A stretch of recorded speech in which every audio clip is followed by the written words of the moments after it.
we played our first game, and we ended up beating the Packers. So, and then my owner,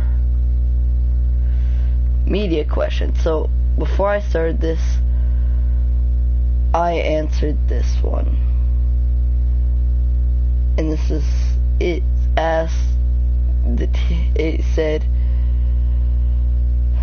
that pretty much the team had a bad season, and so I chose this one. The players in the locker room need to stay focused on our goals. This is a playoff team, and they need to show that every week. That's the one I chose. And all of them, oh, not all of them, one of them was not that good, but I can't remember what it was. But first person in the stream, I'll ask them if we should relocate the Jaguars. If they want to relocate the Jaguars, then goodbye Jags. Or no, I'll keep the name, but we'll just move to a different city. But yeah. Or if, you know, nobody joins the stream, I'll just have you guys answer it in the comment section. What is he? He's scheduled to return against the Bears in week 6, but that's because we have a bye in week 5. Maybe I'll play week 4 too. I don't know.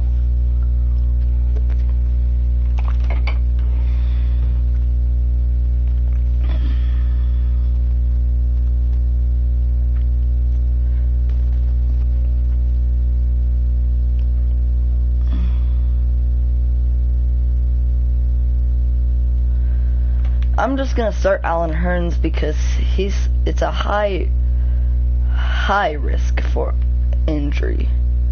Meaning, you know, I could just move him up the depth chart. Or actually, no, I can't. Thought I could. But I don't think Rashad Green is our third, or is a good enough slot receiver. So I'm going to see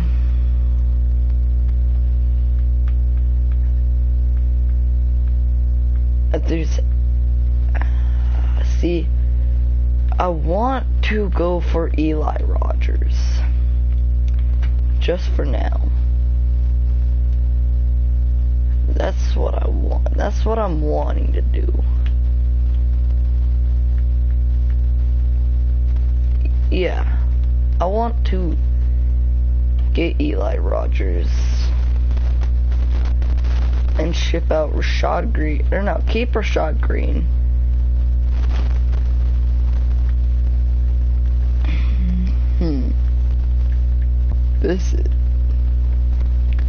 I might, because we still have those,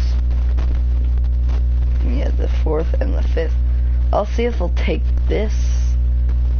Oh, they're very interested in those picks for Eli Rogers. So I'll do 4th, 5th, and 6th, and that's accepted. So now we have our slot receiver until Allen Robinson returns. Which, you know, I was playing games online, and Eli Rogers, not a bad receiver. And again, healthy defense. We had some cornerbacks getting after Aaron Rodgers, but yeah, it depends on how long these next 2 games take. And then that will determine whether I play week 4. But I feel like we could, I definitely feel like we could. If we could beat the Packers, we can beat the Chargers. That's how I'm feeling right now. Right now, Blake Bortles has a 52 confidence. He threw a pick and a touchdown. Marcus Lee has 52 confidence. And the game that we played against the Packers, I just wanted to get out of that so I could do the wager, but it turns out the freaking wager was all for nothing because the guy had his excuse that his cousin was online and he wanted to play with him. We were in the 4th quarter, he quit, and I said, does that mean I get my Emmanuel Sanders? Because, he quit, so technically he took the loss. And he's like, no. Or, here, I can't show it, but I have the messages, too.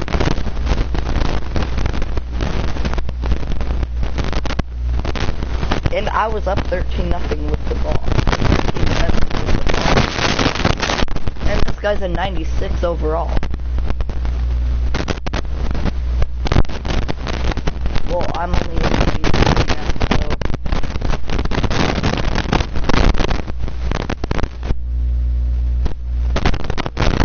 so pretty good example of why you don't frickin' play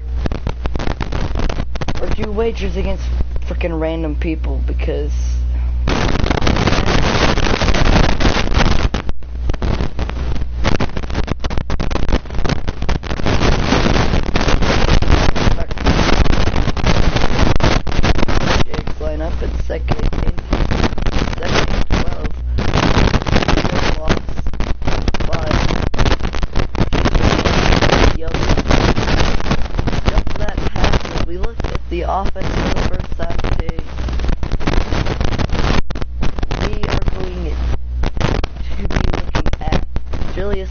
played a very great game last week. We're hoping to continue that. There, thumbs it down.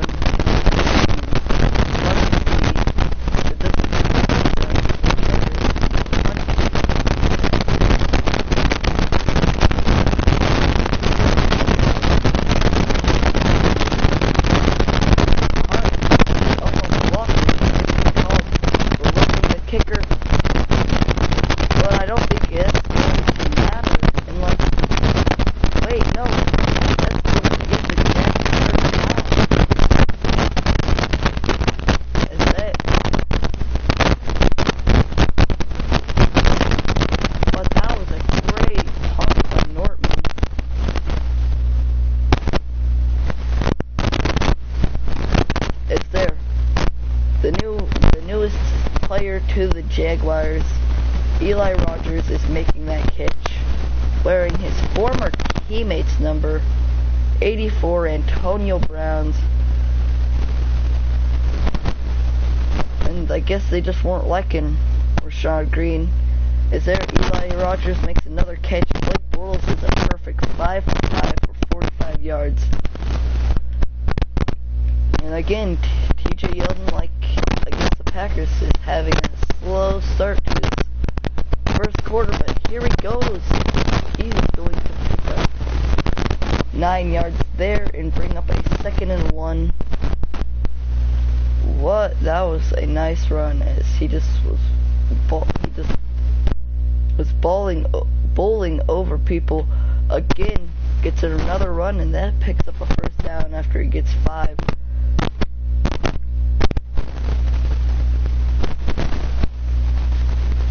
Now here's the interesting thing, or here's the interesting question. They ran it twice with TJ Yeldon, and it's now 1st and goal. Do they go play action, or do they hand it off to TJ Yeldon again? Or do they just do another normal pass? They're going to do a play action, and Sterling is wide open in the end zone. Or not, he wasn't really wide open. He had to make a contested catch. But what a play.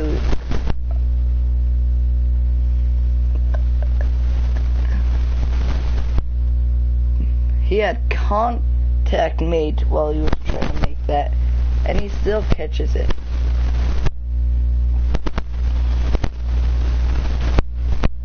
Blake Bortles Mills has another touchdown this season.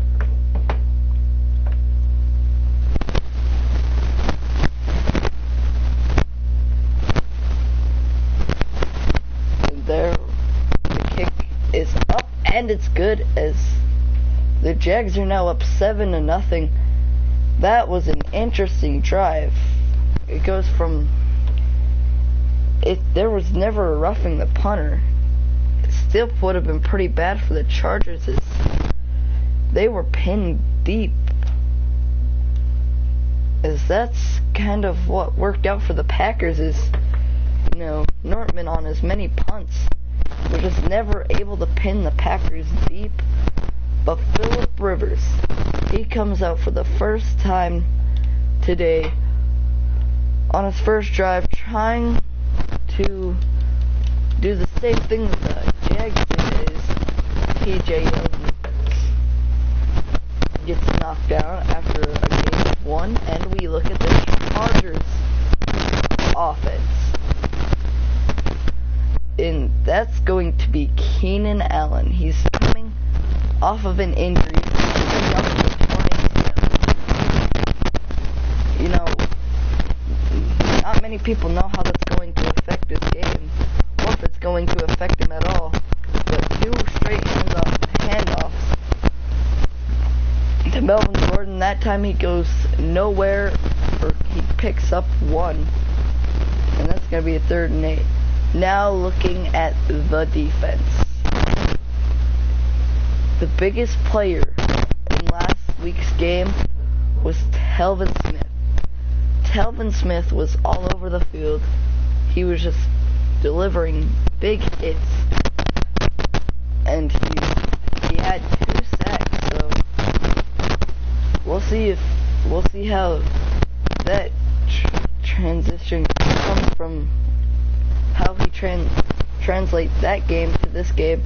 As there, Malik Jackson, another big player in last week's game, was Malik Jackson. He was in Aaron Rodgers' face constantly last week. He had 2 sacks, and here he's adding 1 more to his already good number of sacks. And he's got 3 on the season. As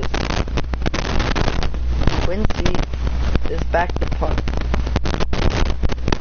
Rashad fields it. He's got room to the outside.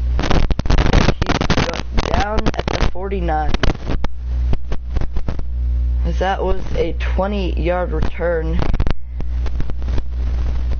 And see, I don't think they replaced Rashad Green because he wasn't performing. Because he had a pretty good game. I think they replaced him because of his hands. He dropped a couple key passes last week that could have made it so they didn't have to play another extra quarter. Of course, the Jags still ended up winning, but they probably didn't want to go into overtime. But here we go. A big play. As we look at the Chargers defense, the biggest player, the game changer, is Tavis Brown, like Ryan Shazier, another fast middle linebacker who can do it all. As here, T.J. Yeldon gets another carry, and Joey Bosa is in the backfield for the tackle. As that picks up nothing, and still it's a 3rd and 7. Play action. Off the back foot, Marcus Lee makes the catch, and I think he was short. So the question is, yeah, he's short. Are the Jaguars confident enough to go for it? They went for it twice against the Packers. They're gonna go for it again here against the Chargers, as they're gonna hand it off to their fullback, and they are not going to give it to him. As that looks like Brandon Mebane made the tackle. short. Those are hard calls to make.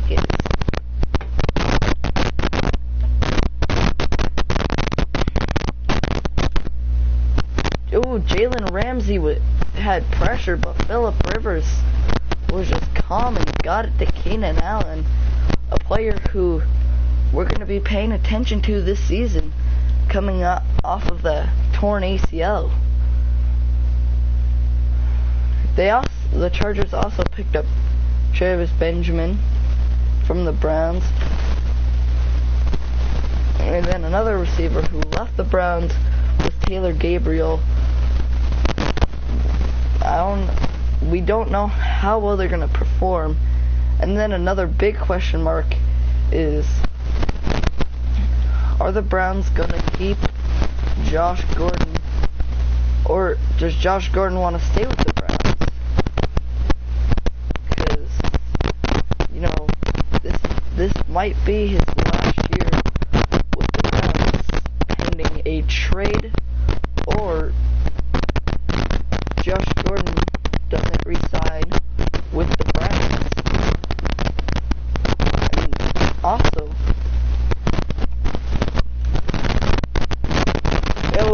Jalen Ramsey with the big hit, but it appears Jalen Ramsey's down, favoring his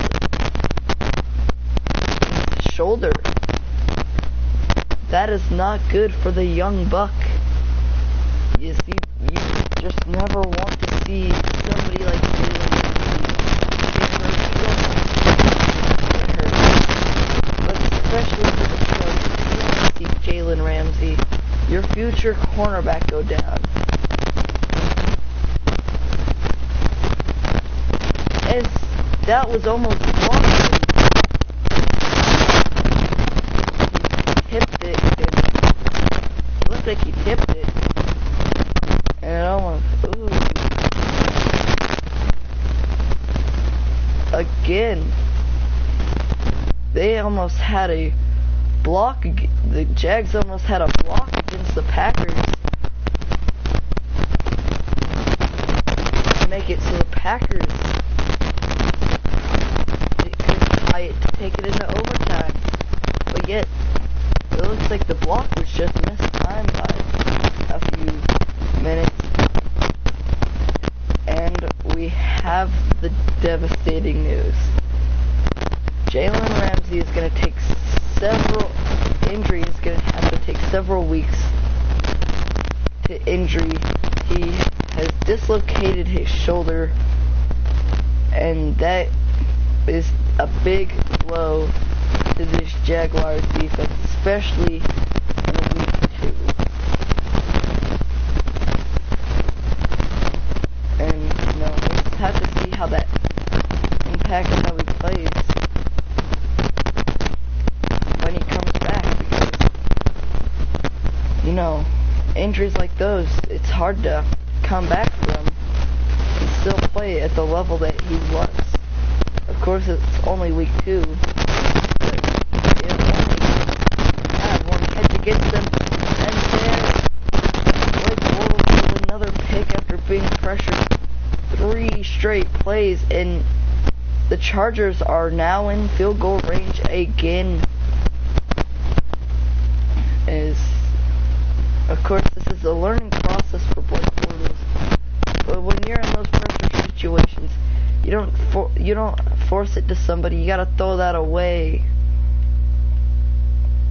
and let your punter deal with that. But he didn't, and it's probably gonna turn into some points for this Chargers team. And then Melvin Gordon, 4 rushes for 6 yards. It seems like both running backs not having great days, as Dexter McCluster checks in for Melvin Gordon, and that was a great play by Johnson, as he's the one who breaks up that pass. And he's also the one who almost got the block kick in the 2 games. So the Jaguars are very lucky that only amounted to 3 instead of 6. The Jags still have the lead. And no, they probably can't wait until they get Allen Robinson back. Is there Rashad Green takes it a pass of 25 up to about the 27. And the question is, are they gonna try to come back out and throw the ball to Blake Bortles, or they give the ball to TJ Yeldon? They're gonna give the ball to TJ Yeldon. He has a lot of running room. Can he outrun Melvin Ingram? He can. And TJ Yeldon is gone for 73 yards. Again, he has another long touchdown run. And that one was to the new left tackle, Anthony Costanzo. And Marcus Lee, he also had a great block down the field.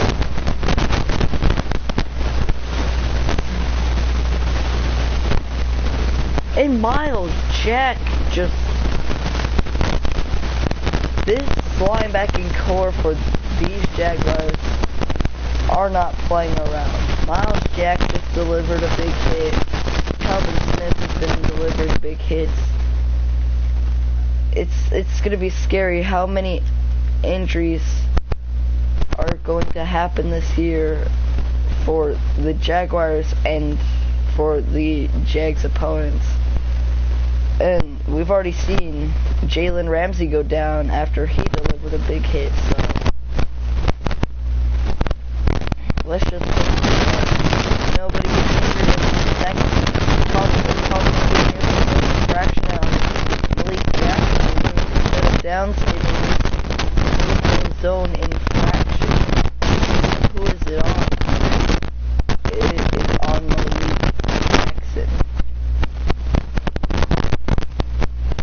That is the first point against this Jaguars defense in the 2 games is Gaithers. He delivers a big hit now. And I hope these stop, because so many players are going to get injured, you would think, from these big hits.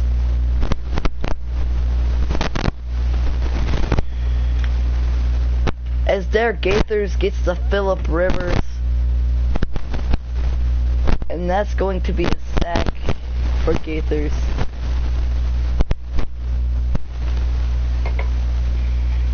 And this is a 3rd and 9. Another 3rd down for the Chargers, as Kevin Dodd gets a sack, and now Phillip Rivers is down. He is favoring his throwing arm. That is not good. We've already seen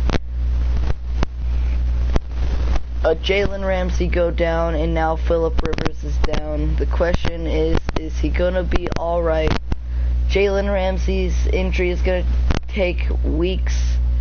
Let's just hope it's not the same for Phillip Rivers, because that's going to be a big blow to this Chargers team if Phillip Rivers is out for weeks.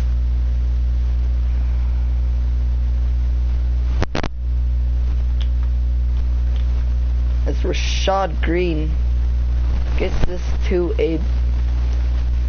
I would say the 25, but it's going to be an illegal block in the back on Duron Grant, and this will take the ball back to the 20-yard line. And there, Blake Bortles took a hit, and TJ Yeldon took a hit when he was in the air. Never like to see these plays, but because 2 players have already gotten injured in this first half, one from both teams, Phillip Rivers and Jalen Ramsey. TJ Yeldon is having another field day. He's just been playing great. And if he keeps this up, Allen Hurns was trying to fight out of the tackle, and if he could have done that quicker, who knows what if Allen Hurns would be waltzing into the end zone or not.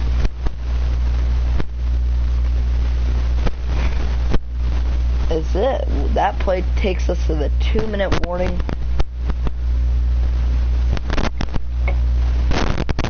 And that means 2 more minutes until we get to see the highlights that these two teams generated.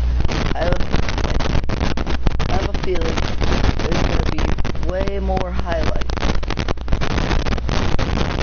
in this first half than there was in the Packers game. Again, I'm going to be calling another. Actually, I'm calling all the Jaguars games this year, so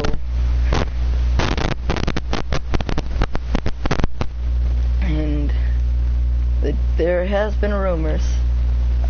I know that there was rumors about Julius Thomas getting traded, and there's now rumors of the Jaguars relocating. And again, another Chargers player's down. This time it's Melvin Ingram, and these are not good.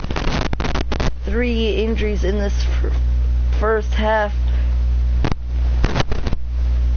2 for the Chargers, 1 for the Jags, and these players are going to be major losses for these teams.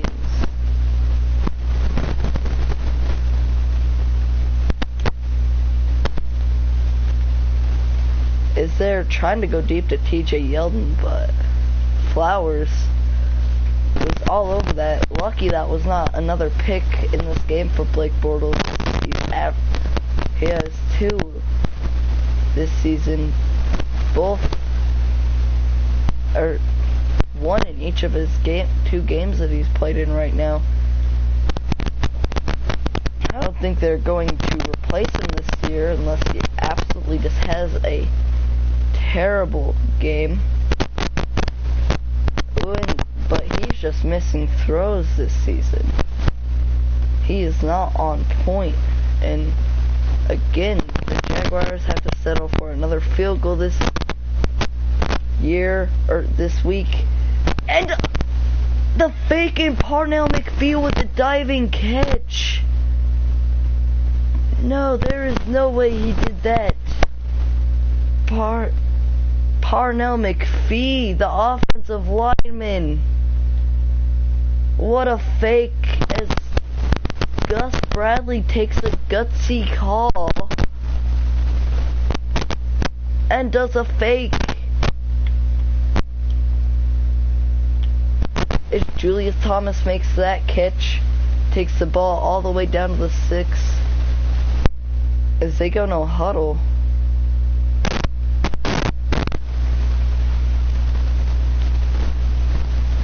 Lobbing it to Julius Thomas, and that was another lucky throw that wasn't picked off. Blake Bortles is not making the best of throws right now, or the best of decisions. They're playing man. Eli Rogers in the back of the end zone, and that's another touchdown for these Jags. And Jaguar fans are absolutely loving it.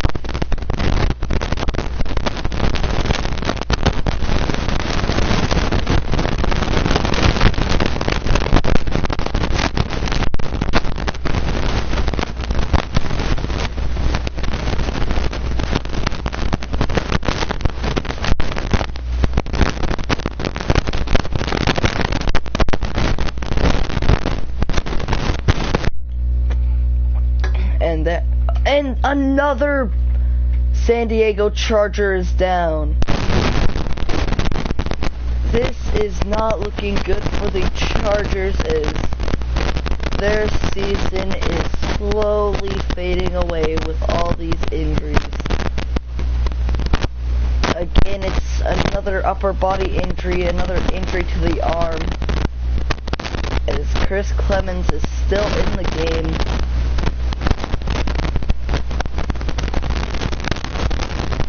And of course, Chris Gaithers delivers a big hit. This time nobody's injured, but we still don't know what Melvin Ingram's or Phillip Rivers' injuries are.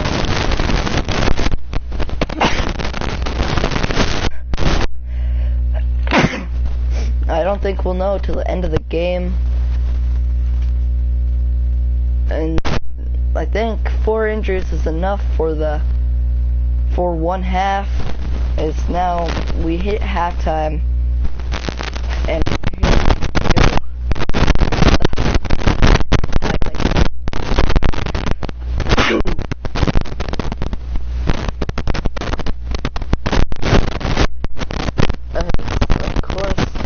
Jaguars are almost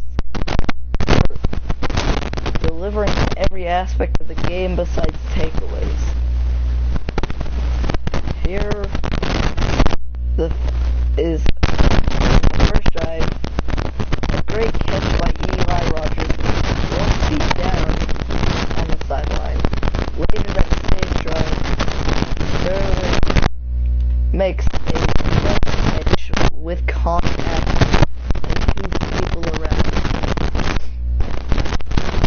Later in the game, TJ Yeldon breaks off a 73-yard touchdown to make it 14-6.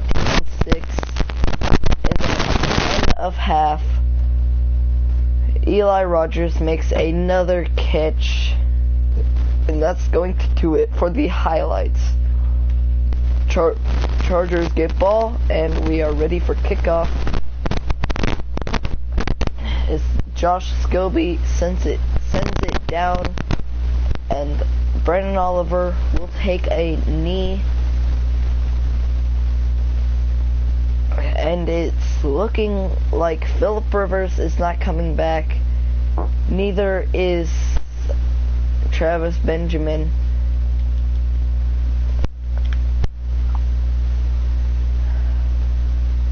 It's Chris Clemens, his first throw of the game. He's only been in one drive, and that was before half, and they just ran the ball. He gets 2 yards.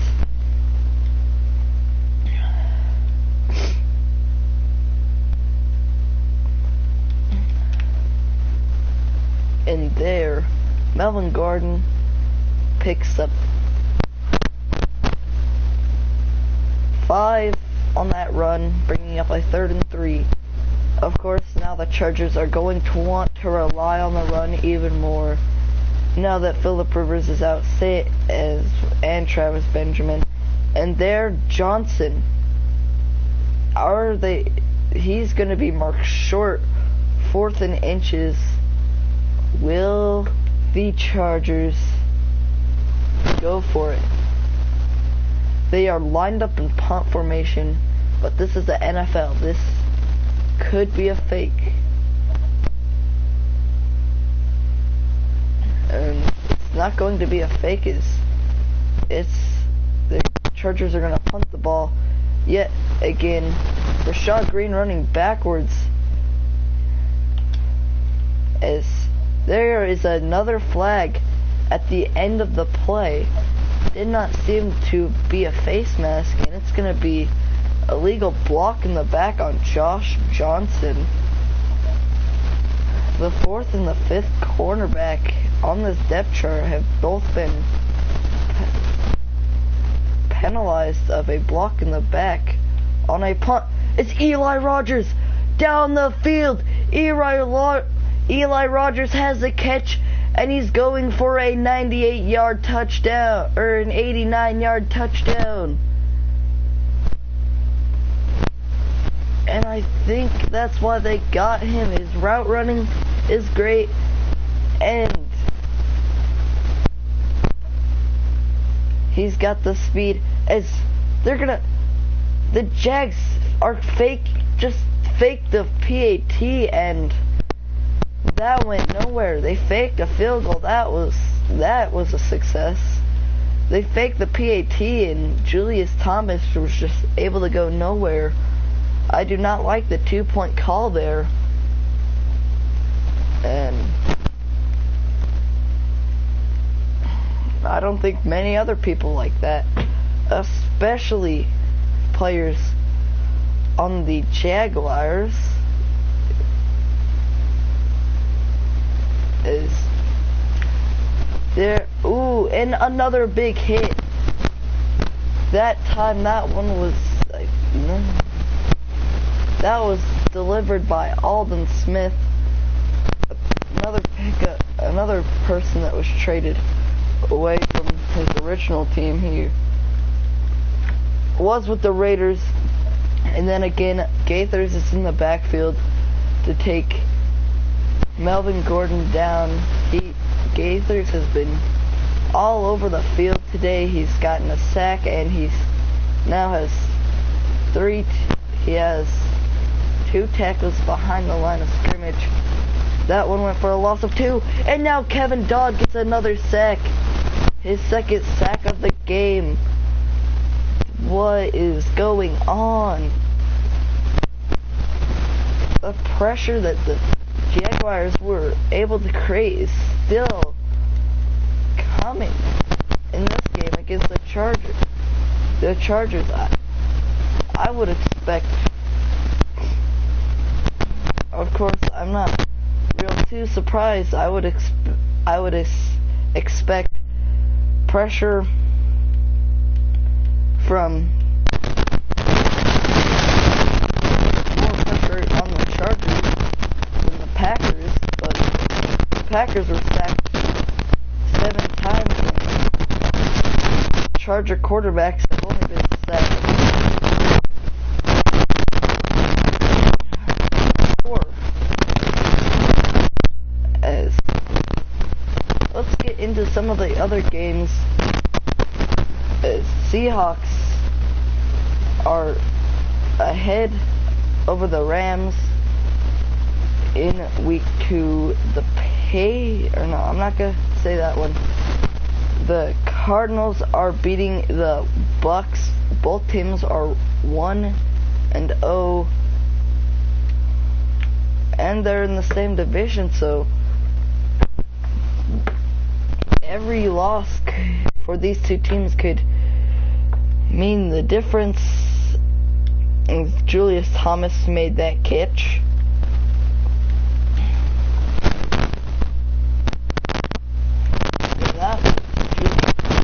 Julius Thomas makes another catch. That's his 10th of the season already with 10 catches. Julius Thomas is heating up in this second half. Jason Verrett has 4 tackles. And not heard much about Melvin Ingram either. Marcus Lee, he's still fighting as he's down to the 24. No doubt Blake Bortles is having a better game than he did against the Packers, as the Colts are beating the Broncos 10-0. Handing off to Melvin Gordon, he's tackled behind or near the line of scrimmage, but it doesn't matter. There's going to be a holding call against Brian Linder as the Jets beat the Bills. The Panthers beat the 49ers by 1. The Cowboys beat the Redskins. The Bengals beat the Steelers. The Steelers are 0-2. They have to turn their season around. Sterling makes another catch. The Dolphins beat New England. As there's another flag here. The Chiefs beat Houston, and it's going to be a face mask. The Titans beat Detroit. The Browns beat Baltimore. the games that we were talking about. But yeah, the face mask is on Casey Hayward. That's a big flag as TJ Yeldon gets a touchdown on the screen pass. That's now 4th touchdown.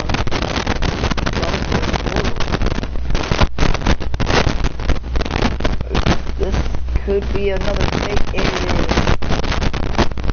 It's just Sterling. Sterling has to make the low catch, and he has to get the extra yards, but he gets it. It's now a 35-6 lead, and I don't think the Chargers are happy about that one. There was no need to go for it there, but they did anyway. Dixon McCluster takes it in the end zone, and he will kneel that.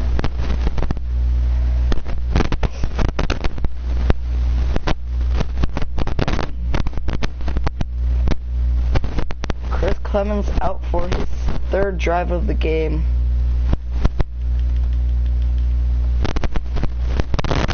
So I'm kind of surprised that the Chargers have had worse luck throwing the ball than the Packers, but have had better luck running the ball than the Packers. Eddie Lacy was just locked up in Malik Jackson. Gets his 2nd sack of the game, 4th of the season. And Malik Jackson is just wreaking havoc in these first 2 games. 2 sacks on Aaron Rodgers. And then 2 sacks here. One against Phillip Rivers and one against TJ Clemens.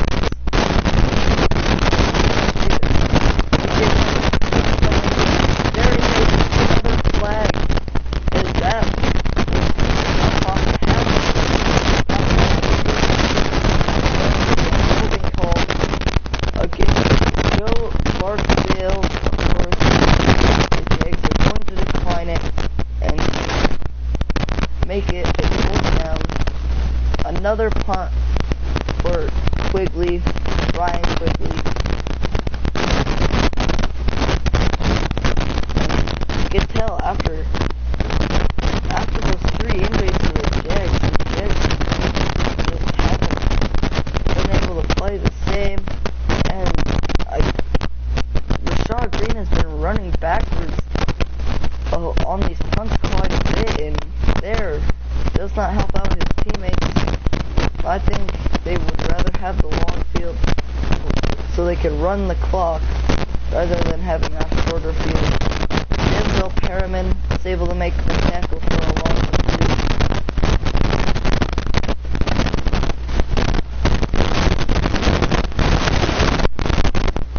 Another run here with TJ Yeldon. But there's just this right side of the Jags line has just not been able to create the blocks that they need. The players free. Sterling makes another clutch catch.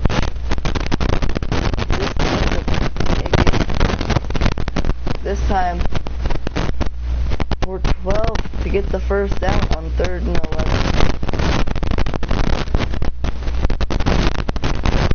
As TJ Yeldon runs up the middle, he has 5 yards.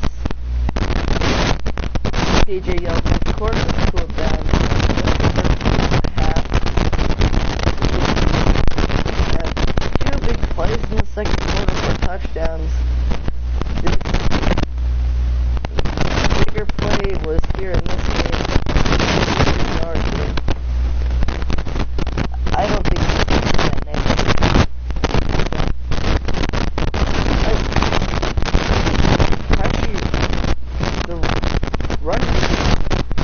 Chargers was there immediately. Blake Bortles just all off. And again, they're gonna go for it. He's gonna run a no huddle, and Allen Hurns is gonna have it on 4th down. I think they went for it just so they could run the time, not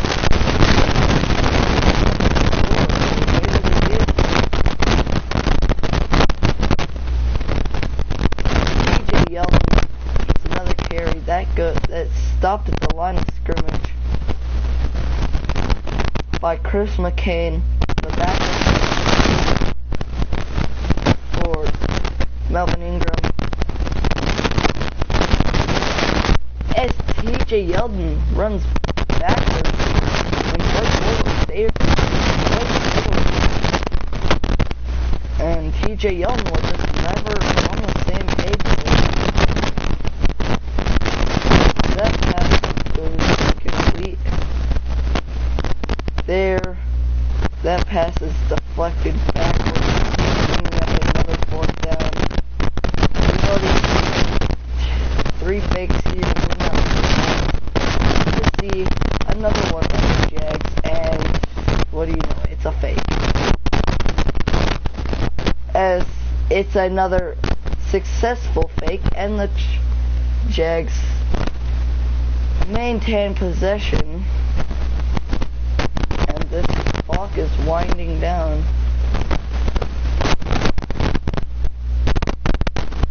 TJ Yeldon gets the ball again, takes it up the middle, and picks up 4, making it 2nd and 6.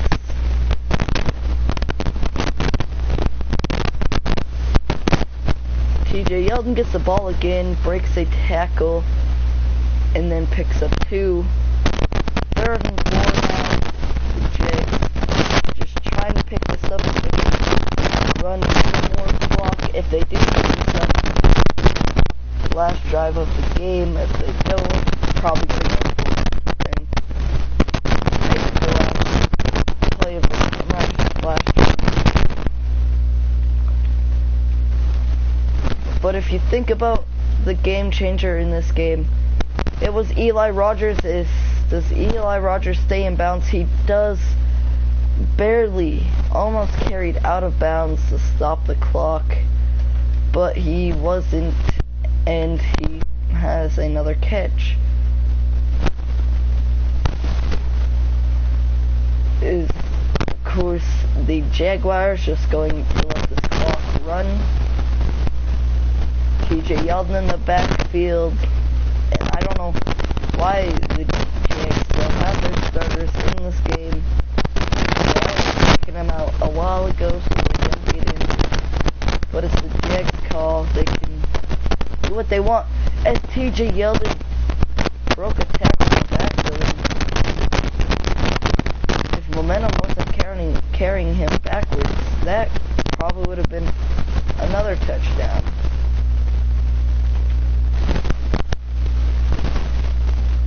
Here, I would assume they take the ball or the clock down to 40 seconds so they can until they snap it. So this is the last play. As there, TJ Yeldon picks up the 1st down, and the Chargers don't have to call another play.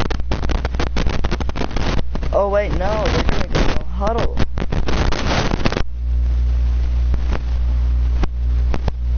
They are actually snapping it. Julius Thomas makes the catch. And again, they go no huddle. This game is a fun game to watch as Julius Thomas gets a touchdown. With 1 second to go, the Seahawks end up beating the Rams. The Chargers, of course, lose to the Jags. The Bucks made a comeback against the Cardinals to go 2-0.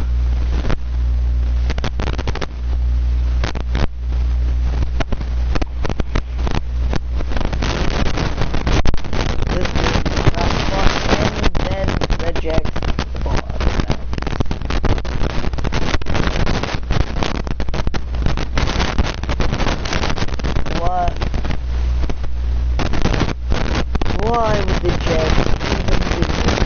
This was I don't know how you could explain besides just trying to run up the score. I don't know what else you can call it.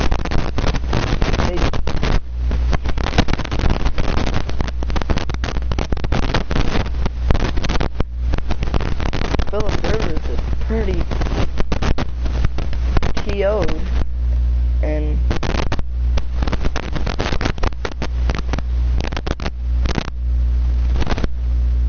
that will do it. The Jags end up going 2-0. They walk out of this Chargers Stadium with the W. Of course, there's the last touchdown of the game.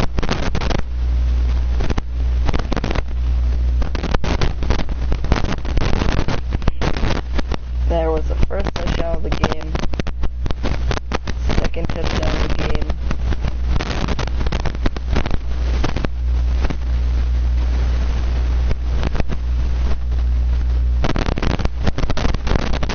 Yeah, see?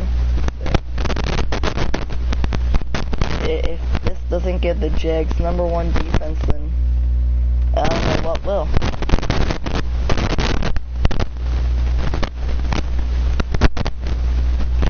Of course, we're gonna do week 3, but of course, like I said, we are going to be keeping up with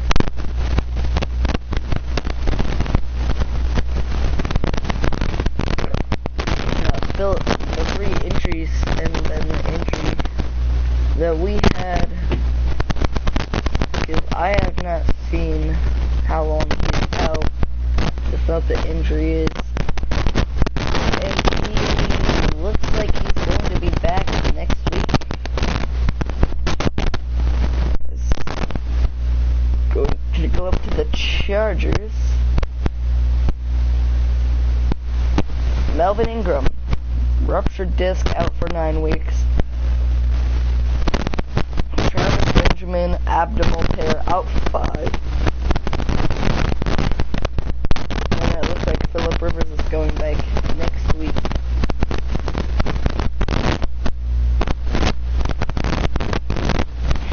And Carl, I already tell you who is one offensive player of the week.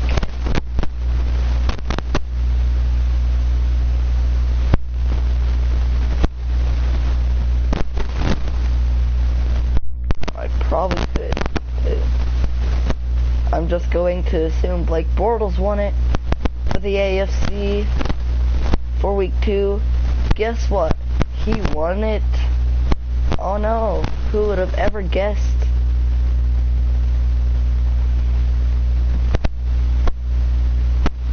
But yeah, this week we have the Ravens and then we have the Colts. You know what? We are going to be moving the Chargers, or the Jags. The name is going to stay the same, but the stadium in Miami is not.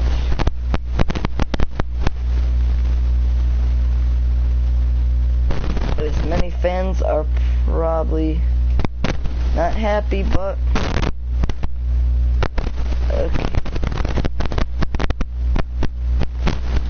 Maurice Jones-Drew trying to do everything he can to make this team better.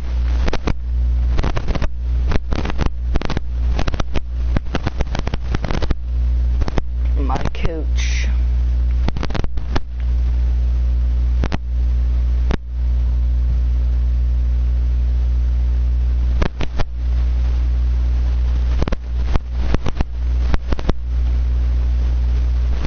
Well, I go goal line.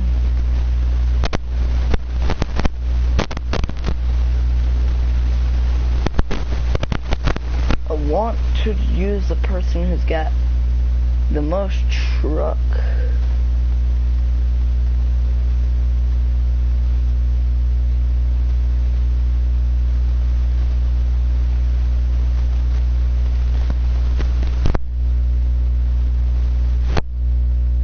Okay, fine.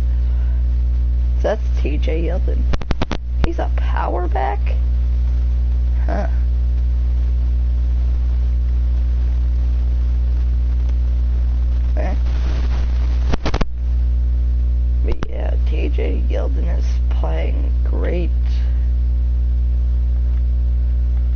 Bowl as the leaders in the NFL passing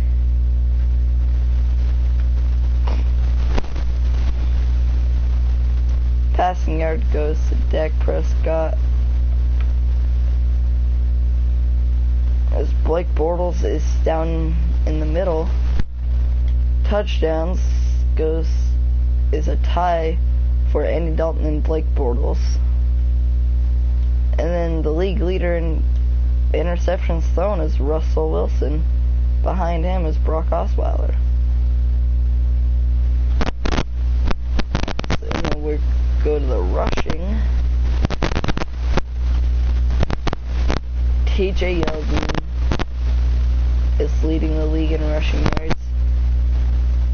Charles Sims and Terrence West are leading the league in rushing touchdowns. And then Tim Hightower and Tom Smith, DeMarco Murray, and Jaquiz Rogers are leading the league in fumbles. We're going receiving now. AJ Green has the most yards, followed by Des Bryant, followed by Kelvin Benjamin, followed by Terrence Williams, and followed by Brennan Marshall. Touchdowns goes to Darren Sproles and a bunch of other people who are tied with 2 touchdowns. And then run after the catch, the league leader in that is Cordell Patterson, Eli Rogers.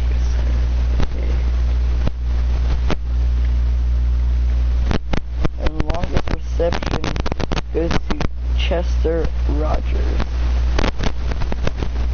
The longest run goes to Giovanni Bernard. God, I remember when I used to say his name. I'm gonna skip blocking and go to the defensive side of things. The tackle leader is Chris Williams.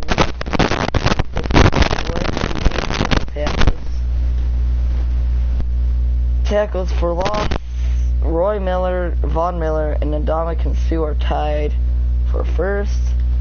Sacks, Carlos Williams and Aaron Lynch are tied for first. But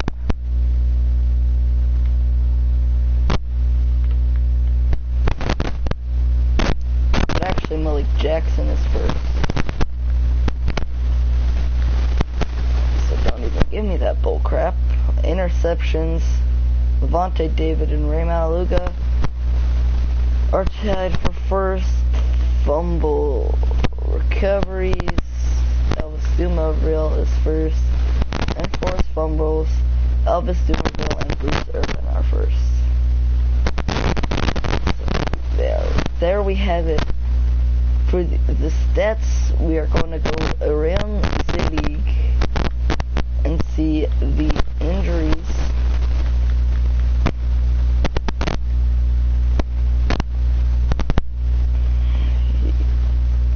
As Allen Robinson comes back in 2 weeks, as well as Derek Marks, is Laurent Duvernay Tardif. We don't get him until 5 weeks. Anthony Johnson is injured for the Jets. The Lions have Amir Abdullah, Joyce Bell, and Matthew Stafford injured. Packers have Demarius Randall and Mike Daniels injured. Both of them are out for almost the remainder of the year. Jonathan Stewart is out for the Panthers. The Patriots have Malcolm Butler out, LeGarrette Blount out, and Shea McKellen out. Raiders have Tywan Jones, Jalen Richards, and Reggie Nelson out. Trey Mason, Benny Cunningham Jr., and Michael Brockers are out for the Rams. Ravens have James Hurst, Ryan Mallett, Kenneth Dixon, and Joe Flacco injured. That is big. Their first two quarterbacks are injured, which brings the Ravens down to the third string quarterback. I'm just gonna say the bigger injuries. The Steelers have Alejandro Villanueva, Ryan Shazier, Lawrence Timmons, and Ramon Foster. No wonder they are 0-2. The Texans have J.J. Watt out, John Simmons. I don't know if Tom Savage is starting. They have big players out. The Titans only have backup quarterbacks out. The Bears have Zach Miller out and Greg Hardy. The Bengals have Giovanni Bernard and Vince Ray out. Bills have nobody. The Broncos have a starting left guard out, Max Garcia, and their starting middle linebacker, Brad Marshall, out. Joe Bitonio, Robert Griffin, and Cody Kessler are all out for the Browns. Doug Martin, Mackenzie Berduli, and Nate Irving are out for the Bucks. Cardinals, Jermaine Gresham, Tony Jefferson, and Carson Palmer are out. For the Chargers, Jeremiah Tattoo, Melvin Gordon, Travis Benjamin, and Danny Woodhead are out. The Chiefs have Tom Bahali out. And then the Colts have T.Y. Hilton. The Cowboys have Terrell Crawford out, Tony Romo, Anthony Brown, and Doug Free out. All those starters.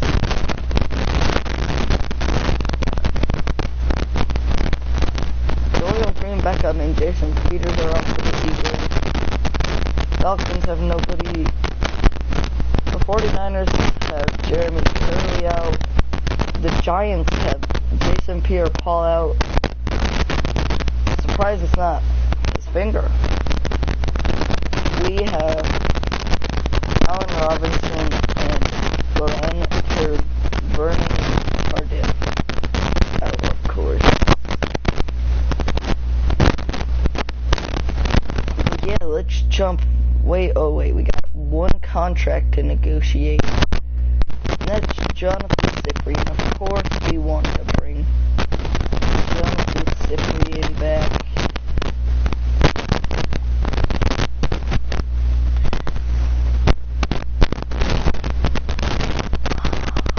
Okay. I'll just give him a little bit more room. I think that is fair. Okay, so he does accept. We don't have anybody else to resign until week 5. Luke Jokel is. I want to resign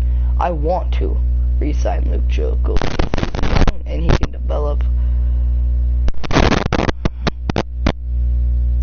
And again, I don't know if I'm gonna trade Julius Thomas. He's been playing well. It's gonna take two really bad games for me to trade him. But anyway, let's get right back into this game. We got the Ravens. Wait, who is there? I'm just curious. Before we start, I want to know who the Ravens are playing at quarterback, because both of their two quarterbacks are out. So that's gonna be interesting to see who they're playing. They are playing Justin Vaughn. Is that how you say his name? I just know he's a 61 overall. His first name is Justin. We are going to scout, and I'm probably going to scout a right tackle.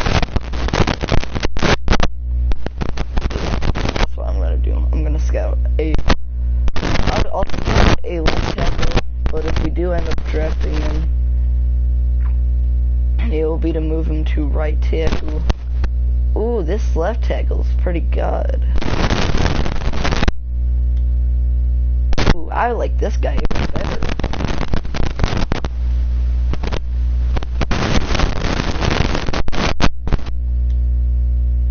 Ooh, this guy. This guy's good. And then right tackle. Okay.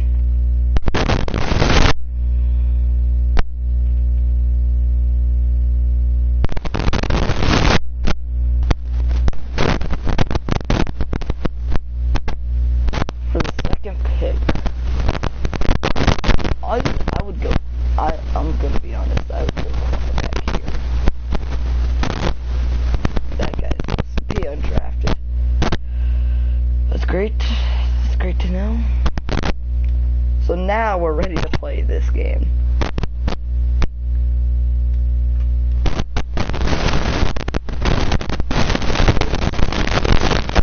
So,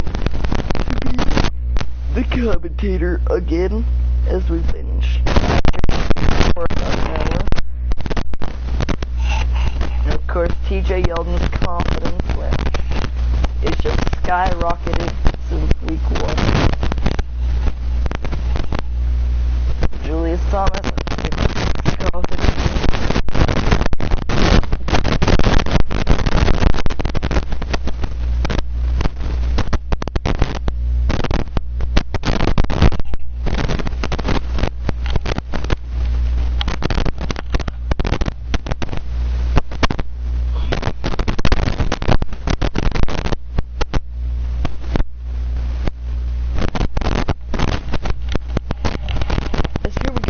we are starting week 3 off with the Jacksonville Jaguars and the Baltimore Ravens, as both teams are coming in with a winning season. The Jaguars right now have the #1 defense. And it's going to be interesting to see if they can hold that after this week as well. Let's head down to the field.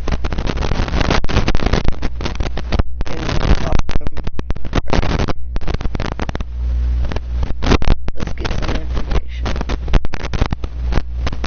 Well, here we've been told that the key to winning this game for the Jaguars is still going to be their defense, with a located shoulder. Jalen ran last week. Jalen Ramsey is eager to play, and he is going. It's going to be interesting to see how well he plays this week.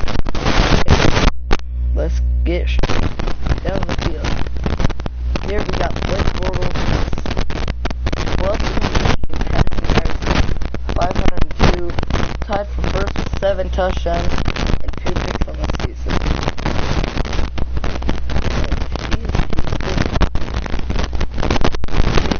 why they won last week.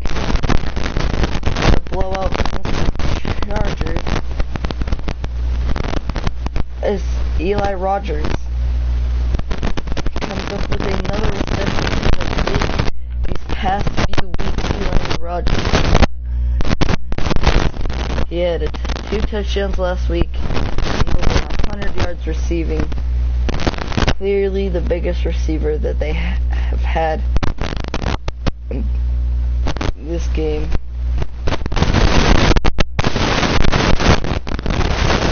TJ Yeldon is great tackle. He has had 2 touchdown runs. Was the second longest as we take a look at the offense. A player to watch out for, TJ Yeldon. He is definitely skilled and fast.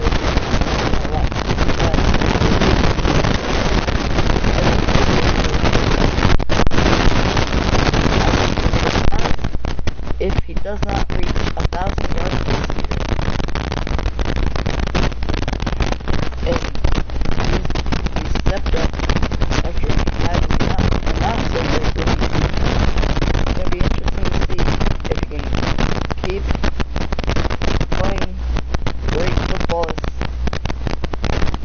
back down, and we're going to take a look at the Ravens defense and a big player to watch out for is C.J. Mosley. He can control the field. He is fast. He can rush the quarterback. He will make you pay if you leave him unblocked or if you throw his way. It's a 2nd and 8 after the 2-yard run from T.J. Yeldon. We're going to go right back to him as he picks up about 2 yards there. We're looking at the injuries for this week. 4 players, the game, they are kind of on the wrong side of the injuries because the injuries have come at positions that have really stepped up in these past 2 games. Let's see if it will stay the same for the rest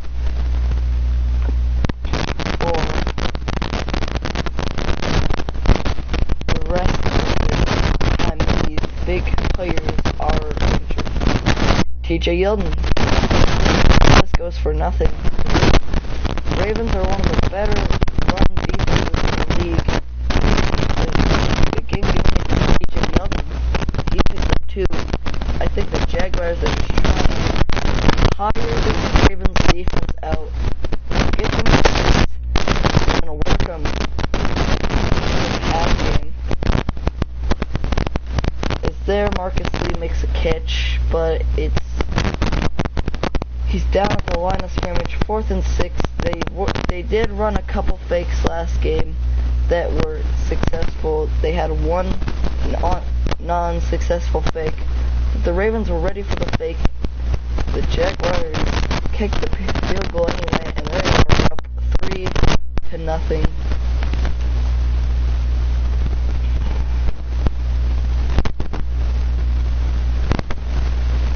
Oh wait, hold on. Was it Jason Myers? The Jaguars field goal? I should say Josh Scooby the whole time. I'm sorry. I have no clue what I'm talking about, I guess. It's here. The Ravens are going to be relying on the run game with Terrence West, the league leader in rushing touchdowns.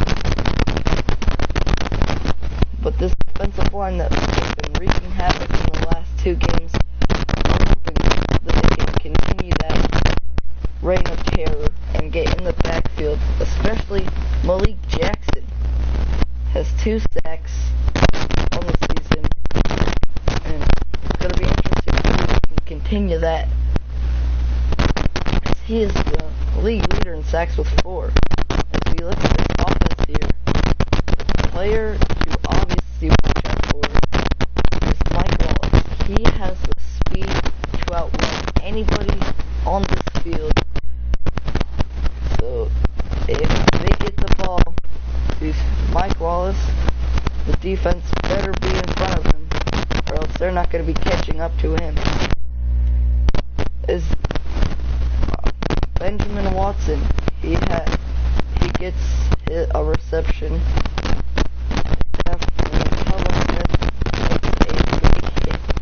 After that catch. Terrence West is going to take the handoff again. This is going to pick up 4, because he's got 2 carries for 10 yards. The Ravens are methodically marching down the field, and they're just making it easy. They're going to come with a zone blitz, and again, another completion that picks up big yardage. He deleted there to make his first tackle of the season.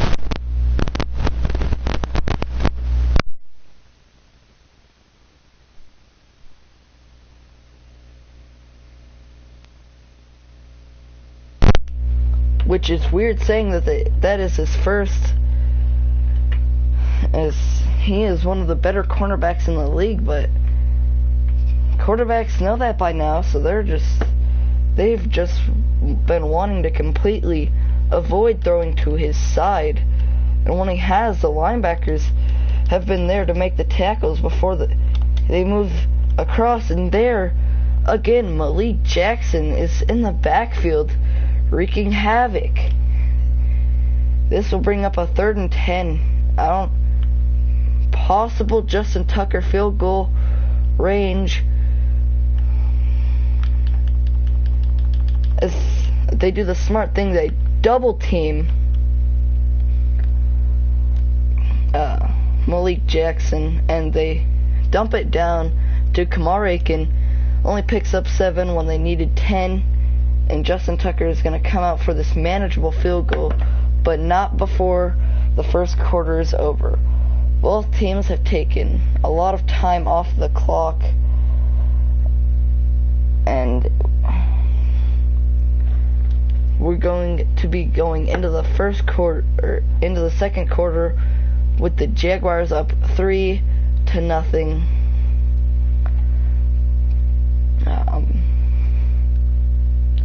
Head & Shoulders, a sponsor of the NFL. Shoulders were made for greatness. And here we are back for the Justin Tucker field goal try, and of course nobody's there to block it, so his PAT is up. As now we look at some of the scores from around the league. The Titans just put up 7 points to tie with the Raiders, as they have 22 seconds left in their first quarter. Is Rashad Green will return that and bring it out to the 22, as he was 4 yards deep in his end zone. The Browns are beating the Dolphins. The team that beat the Patriots is TJ Yeldon, is able to pick up 4. TJ Yeldon has the patience, of course.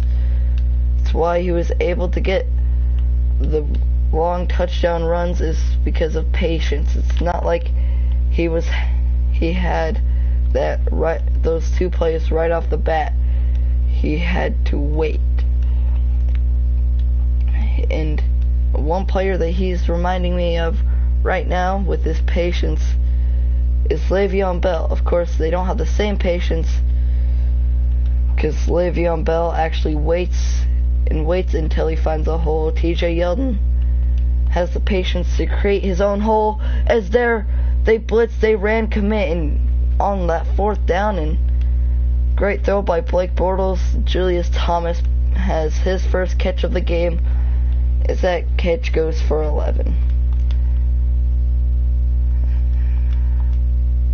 They're going to go with another counter. TJ Yeldon picks up about 1, but there is going to be a flag. It's going to be holding against Brian Linder. Of course, not many players have been getting to have sacked Blake Bortles, but some of these runs that TJ Yeldon has had have been called back because of holding calls. There is a injury, and it's Blake Bortles. He's holding his knee. That is not good. You're looking at things like torn ACL, like just anything that could go wrong. Is that an injury to the knee is one of the worst injuries to bounce back from. Hopefully it's not anything too serious for Blake Bortles. And we just got the news. Blake Bortles has a dislocated knee.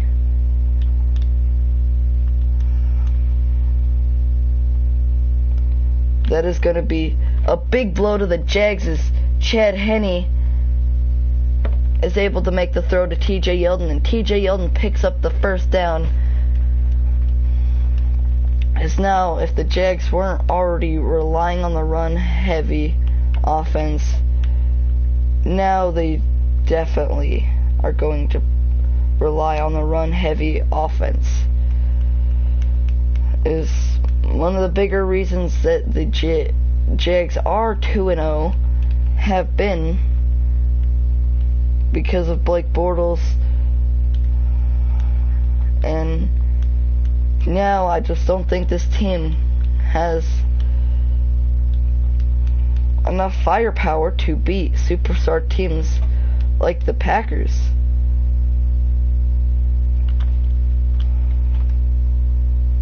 It's their great defense and just not able to make the throw.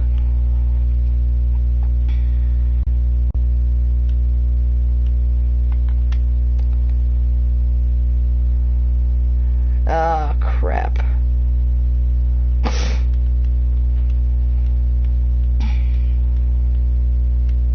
We were able to get a little bit more accuracy there. Maybe we could have pinned them. But now these two defenses, we are going to have to rely on our defense as there's pressure, and I don't think it would have mattered if that was inbounds, because that was the first time that Aqib Talib was actually tested this year. That was against Mike Wallace. If I were the Jags, I would have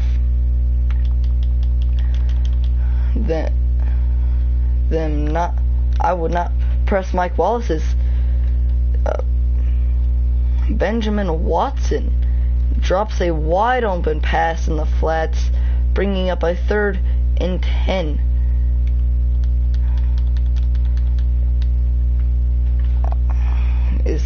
On the last play, looked like Malik Jackson just jumped for the ball with snap, but they did not call it, and they're gonna go ahead, dump it down again, and only pick up 7, which brings up 4th down and more than likely a punt, as they are in punt formation, and they will punt. This is a big punt.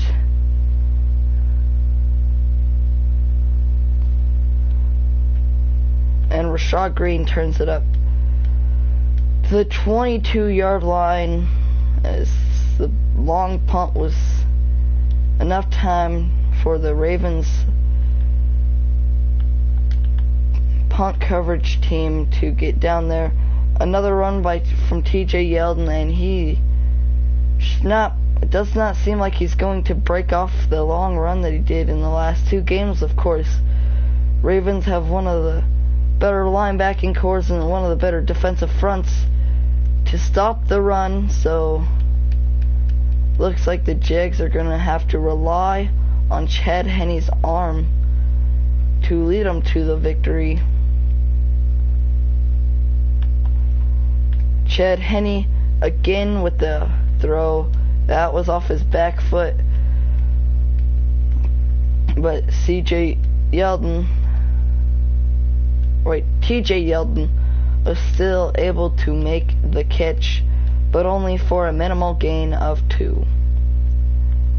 As we go to that play takes us to the 2-minute warning again off the back foot, but this time TJ Yeldon has more than just 2, and he tries to hurdle a Raven, but he gets flipped in the air. Now let's see if Chad Henne has enough to get at least 7 more yards for a 50-yard field goal. He does, and Allen Hurns is the recipient of that catch. I think the recipient of Blake Bortles' second pass of the game.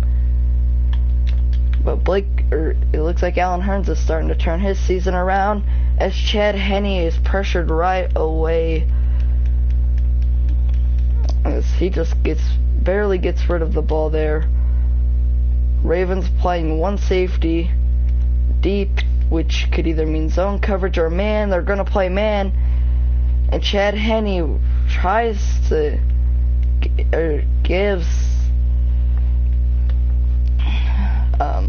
Allen Hurns a chance but just not able to come down with it. Chad Henne audibling. The one thing that Chad Henne does bring to the table is his veteran awareness, meaning he's going to try. He has the awareness to make right plays. As Jason Myers' kick is good, the second field goal for the Jags, and the Jags have the lead right back again. So this is going to be a very close game, is what I'm assuming, as both of these two teams' starting quarterbacks are out, and Mike Wallace almost if there was just one more block, Mike Wallace would have taken that for a touchdown. And the question is, are the Ravens wanting to run the ball to half, or are they going to throw the ball? There, Kevin Dodd almost had, I think, his third sack of the season, maybe even fourth. But Malik Jackson was only got in the backfield once, and there's a fumble. That was Bobby Wagner who forced it. Jonathan Cyprien, who just signed to a contract, who recovered it. That was a big hit by Bobby Wagner, and there's the first turnover of the season for the Jags. Marcus Lee is the recipient of that pass. And Marcus Lee has stepped up this season, being a liable target. As there, Eli Rogers makes a catch, but did he get out of bounds? They're going to say he did.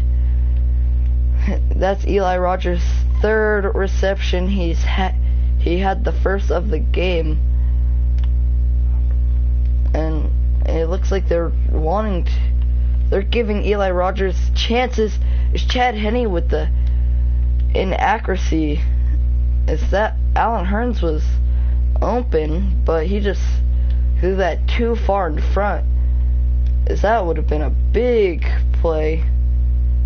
But again, Allen Hurns wide open. Allen Hurns breaks the tackle, stays in bounds for the touchdown. With 20 seconds left, Allen Hurns gets his first touchdown of the season, and the Jags are up by 9. CJ Mosley cannot believe what just happened before half, and this to make it a 10-point game, and it is a 10-point game. The same thing happened. The Packers went down 10 to the Jags too in week 1, but the Packers only had the fourth quarter to come back, and they did. The Baltimore Ravens have the whole second half to come back.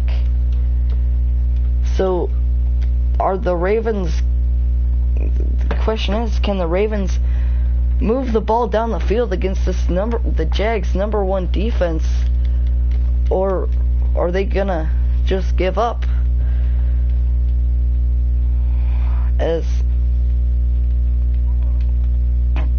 the Ravens have been able to put TJ Yeldon in a box, as TJ Yeldon has not been able to make the big plays that he has in the first 2 games. But we have now got the highlights coming up,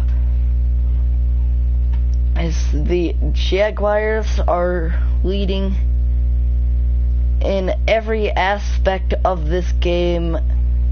The score, passing yards, rushing yards, average yards per play, and takeaways.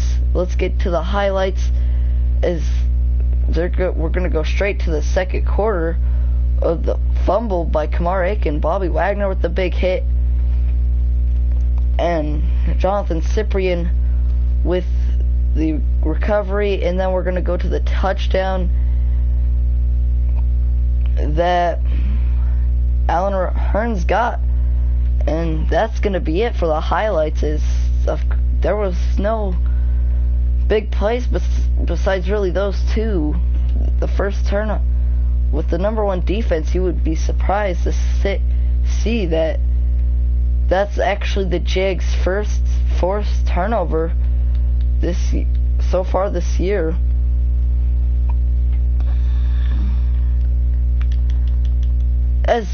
Malik Jackson got out the first block and overthrow, and Gaithers has a pick. He's a free safety that was traded from the Colts to the Jags. He is young, and the Jags just are with the trades that they made. They were just looking to go young. Of course, Bobby Wagner to replace Paul Posluszny. Actually, they got Bobby Wagner before they traded Paul Posluszny. But still, the Jags have been going younger. Allen Hurns makes a catch. Allen Hurns turns on the Jets, and Allen Hurns has a touchdown. This is going to make it a 17-point lead. And this game has went from close to looking like now it's going to be a blowout.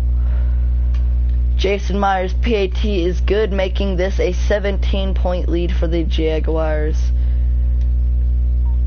Everything is now in favor for the Jaguars. A pick the first play out of halftime, and then the long touchdown from Allen Hurns, the first play the Jags had in the first half, or in the second half. So everything that was going good for the Ravens has just now turned ugly for the Ravens, as there a big play, a big run for Terrence West. Let's see if he can get his 5th touchdown of the season.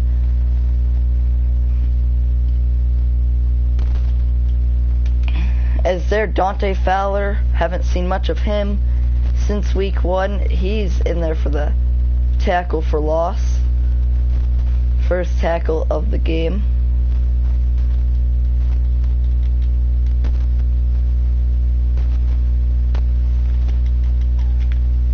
Dante Fowler combines for the tackle, as well as Malik Jackson. So on a 3rd and 10, let's see, are they gonna try to test the Jaguars defense deep again?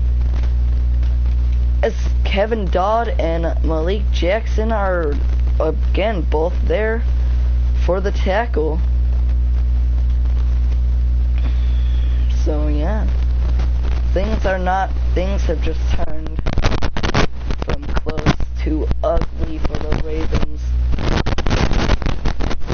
The only thing that has gone has been the run game in this half. Of course, the first play for the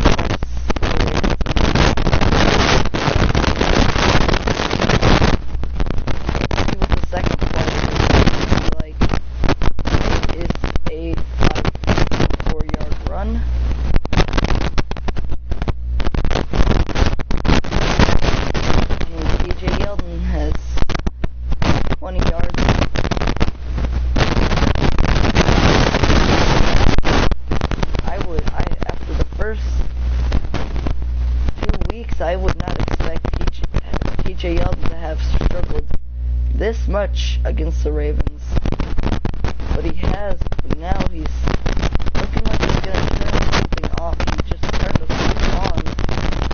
There, that loses 4 yards. The first 2 plays in the scrimmage in this half have been positive.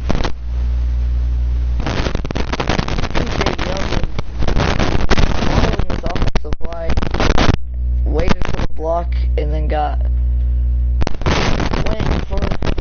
6 yards.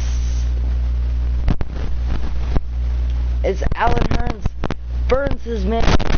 And Allen Hurns has his third touchdown.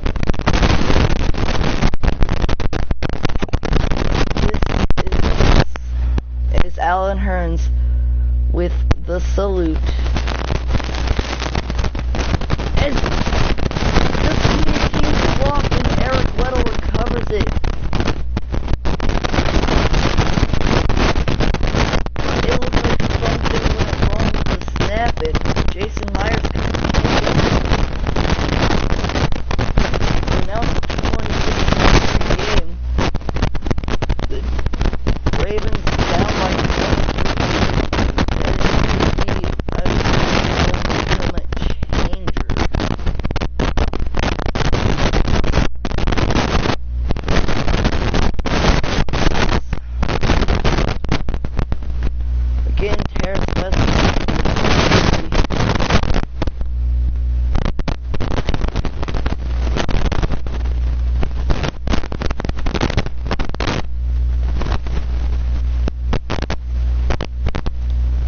2nd and 3 after the 7-yard run from Terrence West. They're going to pass it. Calvin Smith would have had a pick.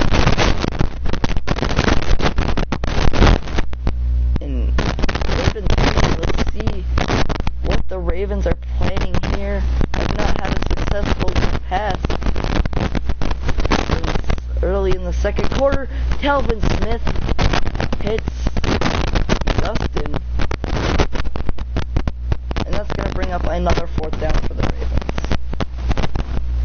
Why? The Ravens were playing some decent football in the first half, and now the only thing that's going good for the Ravens is the run game. And that's not even going that great for the Ravens.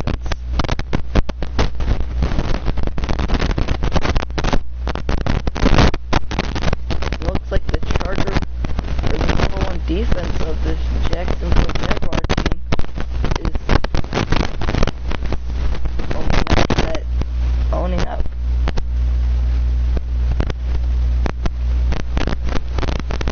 Because this Ravens, they've had to punt on several drives since the first field goal that they were able to get. The Jags won 2 straight times, and the 3rd and 11 after losing a yard on the first 2 plays. Julius Thomas tries to pick up the 1st down, but he can't. Julius Thomas has been a big target for Blake Bortles in the first 2 games here. Kind of skated away. Eli Rogers catches the ball off the tip, but is only stays at the line of scrimmage. And the Ravens are gonna have the ball at the 30, so that's not the only thing that's gone right for the Ravens here. Is Harris West was able to shrug off a tackle and get 5.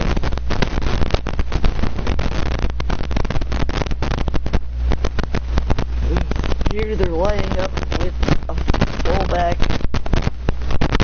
and the running back, but we're going to go into the 4th quarter with the Jacksonville Jaguars having a 23-point lead. As you can probably say that this game is over, as with only 8 minutes, this is going to they're going to have to make a great comeback.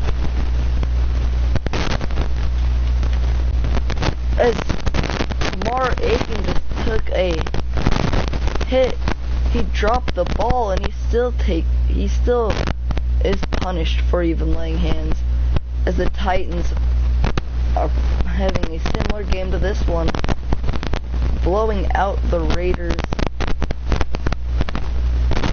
Steve Smith, the veteran, catches his first pass of the day on 3rd down. Surprisingly, Steve Smith has not been more involved in this game.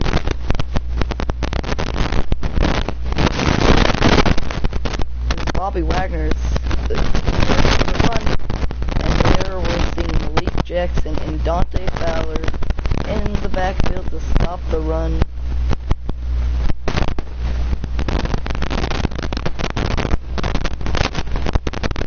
He's got 2 listed tackles.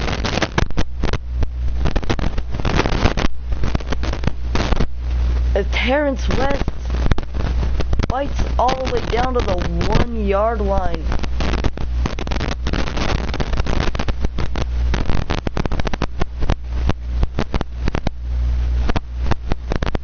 And the Jags are ready for another run.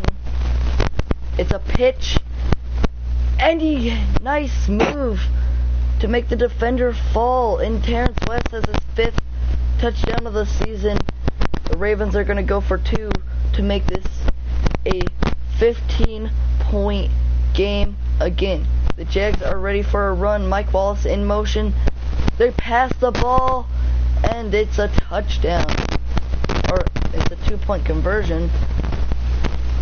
But now all of a sudden the Ravens are back in this one. Just have to get another stop and then get 2 stops and then 2 touchdowns and a 2-point conversion. Might seem like a lot because it's going to be tough to do, but any team can do it. I think the Ravens are that team. There, TJ Yeldon is stuffed again. TJ Yeldon has just been held in a box.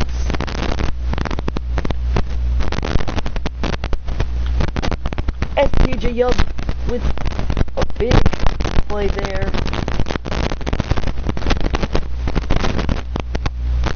As Terrell Suggs was the last line of defense, and if Terrell Suggs was not there, I think TJ Yeldon would have been gone.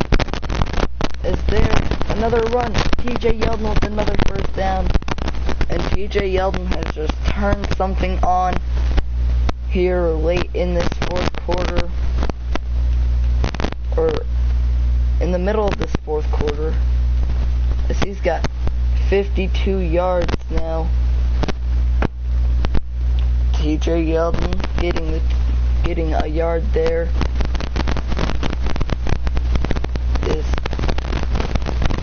TJ Yeldon has fought for all these yards. As there, he's getting close to another 1st down, 1 yard shy, and I would not be surprised as Denard Robinson checks into this game. And there, Denard Robinson picks up the 1st down. TJ Yeldon comes back into the game.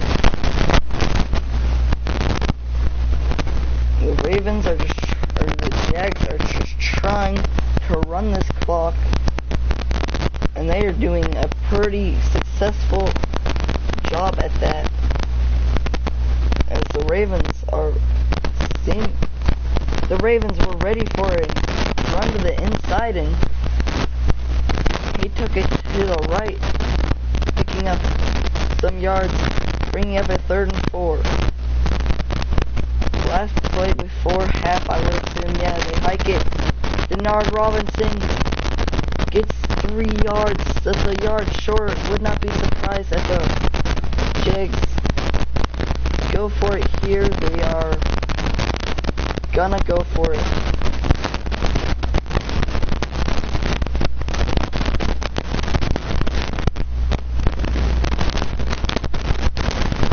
As they stop TJ Yeldon in his tracks. I still think this game is possibly over. I don't think there's enough time for the Ravens to get 2 touchdowns.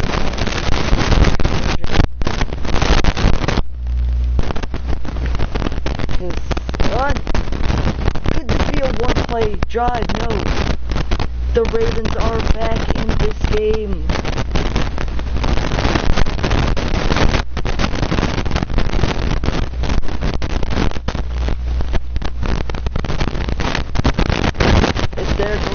to the sideline, getting out of bounds is Mike Wallace.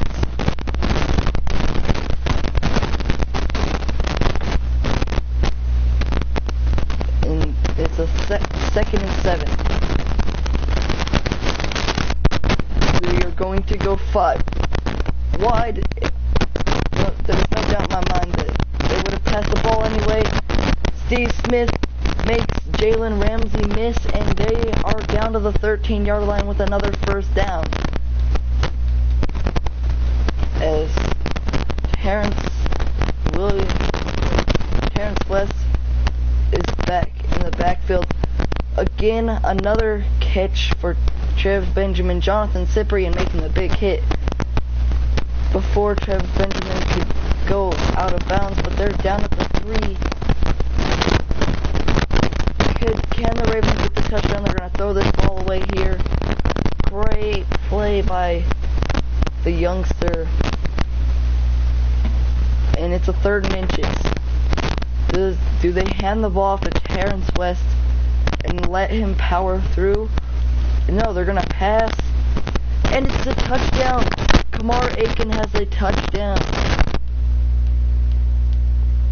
As this Jaguars team is looking like they're going to fall apart here late. As don't be surprised if there is an onside kick. It is an onside kick. Down by 8, the Ravens need this onside kick. And they don't get it. Ben is there for the Jags to recover the onside kick. And don't think this game is over just yet. The Ravens have all 3 timeouts, but a first down could seal the game.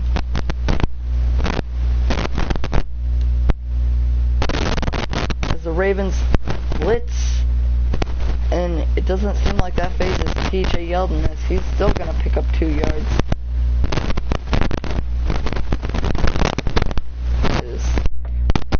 Would not be surprised if the Jags aren't going to try to go to the middle here. They're not. As TJ Yeldon has the outside, he's only a couple yards short, 2 yards short of the first down.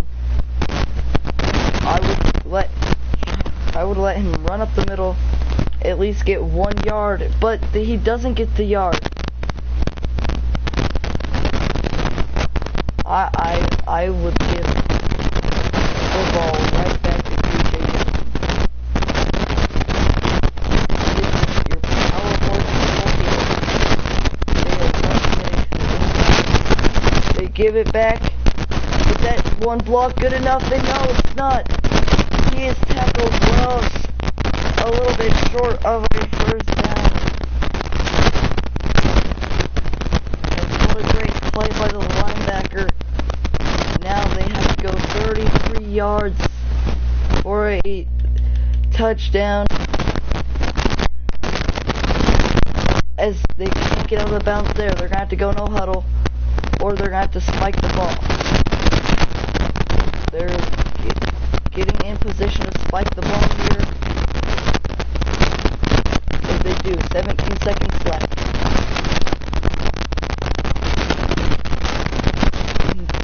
They're going to go Hail Mary this early.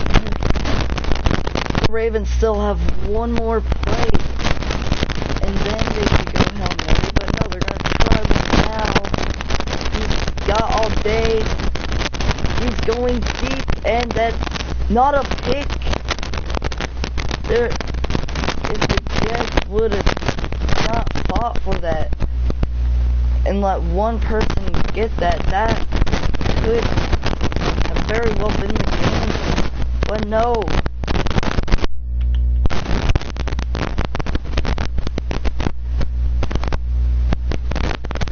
And that's game. Right, the Jags have one more play. Steve Smith, what a great performance from both teams. Great.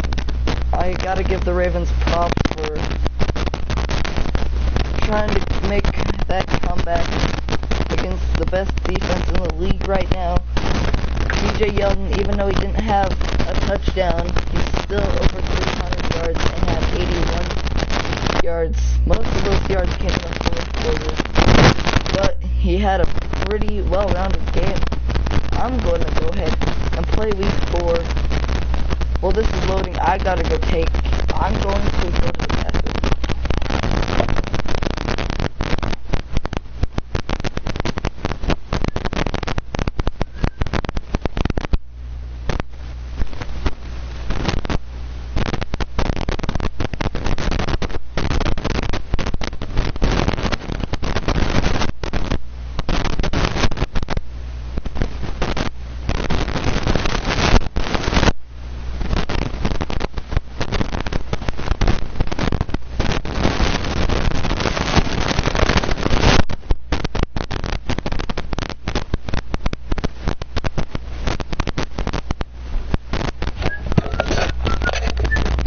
Okay, I am back, and now we gotta see how long Blake Bortles' injury is.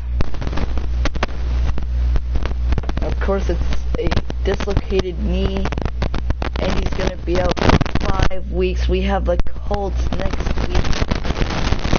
This is not going to be good. I'm going to go ahead and try. I'm going to release somebody.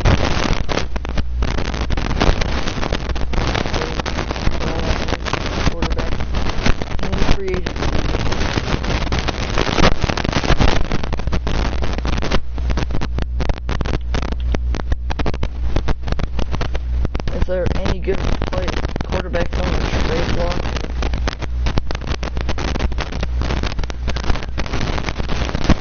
AJ McCarron.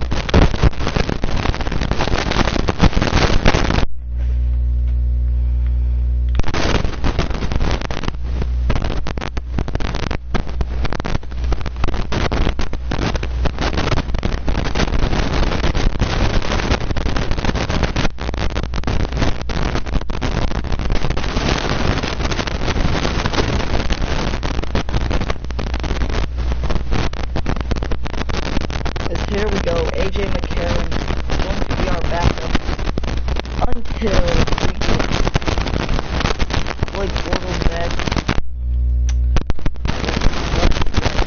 Blake Bortles had to go down anyway, but now we got the Colts. And well, yeah, let's go play these Colts.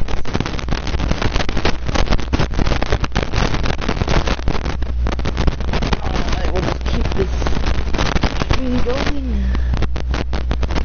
Actually, what time is it?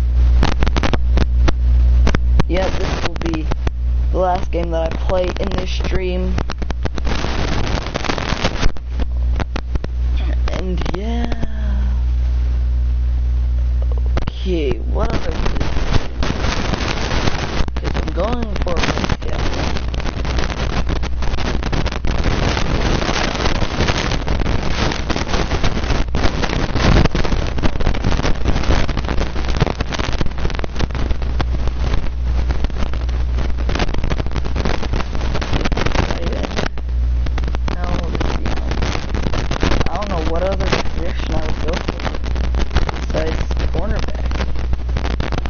Try to get another third string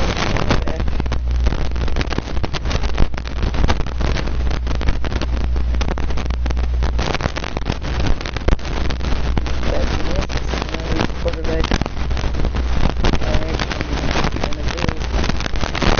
When it says they should, so none of those cornerbacks will really be useful to me. I'm going for him in the draft. Yeah, got another home game here. This time against the Colts.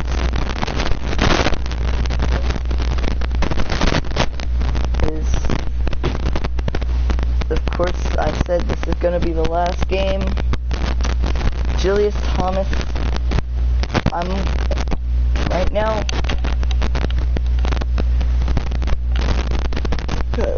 he's not on my trade list. Alan Hearns was, but with that game, he's not. He had a heck of a game. We just picked up AJ McCarron to be the quarterback until Blake Bortles. I think we can deal with AJ McCarron. But other than that, it would take a whole lot for me for something. Oh wait, no, we're playing in London.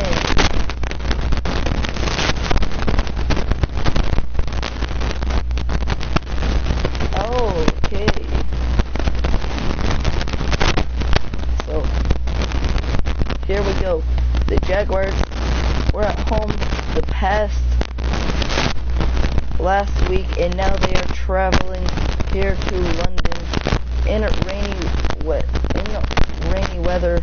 They just picked up AJ McCarron from from the Bengals, and already off to a good start, as Julius Thomas has a 17-yard reception.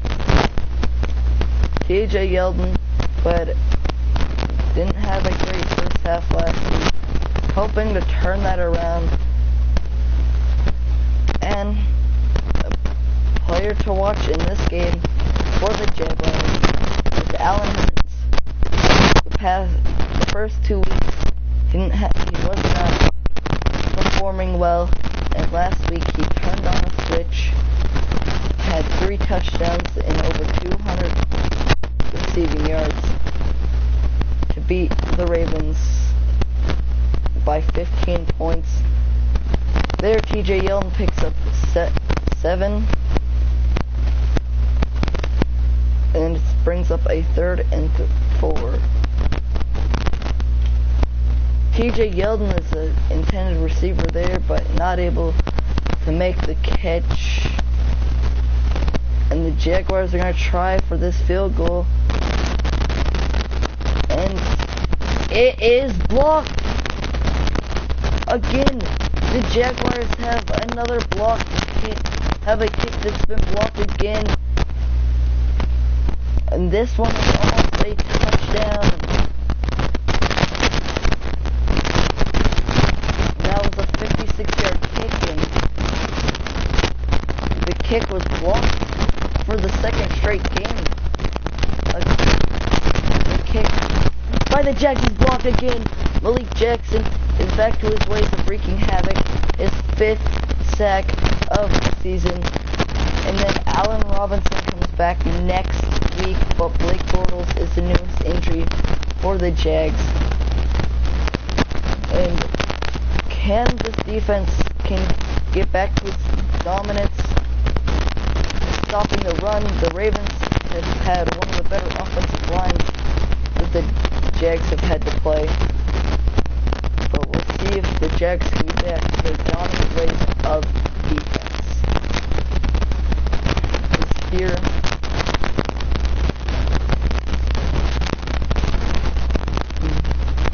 Malik Jackson is already back to getting a sack in this first quarter. Andrew Luck gets a 9-yard pass on his first pass that he gets to go. Because the first pass was a sack, and then they ran it with Frank Gore.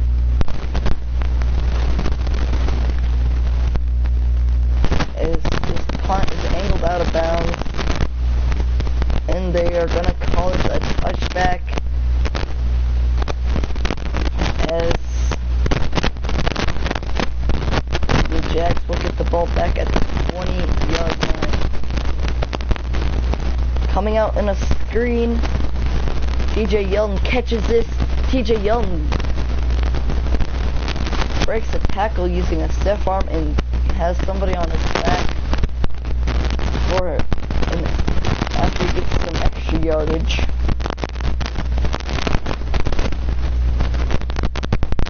as TJ Yeldon that was almost a bigger run than what it initially is.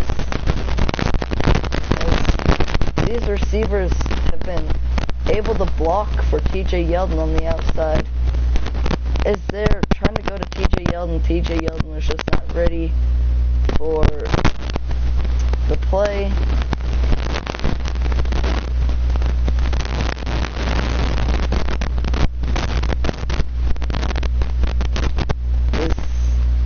And TJ Yeldon gets back, gets the first down as he powers his way across the first down, already having a better first half than he did last week. As there, if Eli Rogers was able to hold that block just a little bit longer, that would have been an even bigger play, maybe even a first down play. Here again, they're gonna hand it off to TJ Yeldon, but there is a flag after later while TJ Yeldon was down the field. It's gonna be an illegal block on the back on Luke Jokel, and this is probably gonna make it. It's gonna make it a 2nd and 11.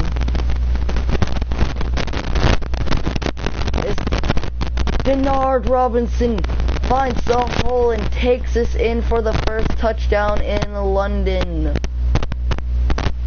As TJ Yeldon gets a 51-yard touchdown, and that's his first touchdown of the game. That was a 6, and that PAT was almost a miss. But the wind was barely able to push it through the uprights, as this is going to be a touchback. One target that Phillip Rivers has is T.Y. Hilton, and T.Y. Hilton can do damage if you leave him open. But this Jaguars team has just been playing so great in pass coverage. They've only allowed 2 passing touchdowns, and that was to Jordy Nelson and Kamara Aiken. The player to watch in this game is definitely Frank Gore. Frank Gore has the mentality that no matter how old he is not going to quit until he's won his fair share, and by that I mean his first Super Bowl of his career.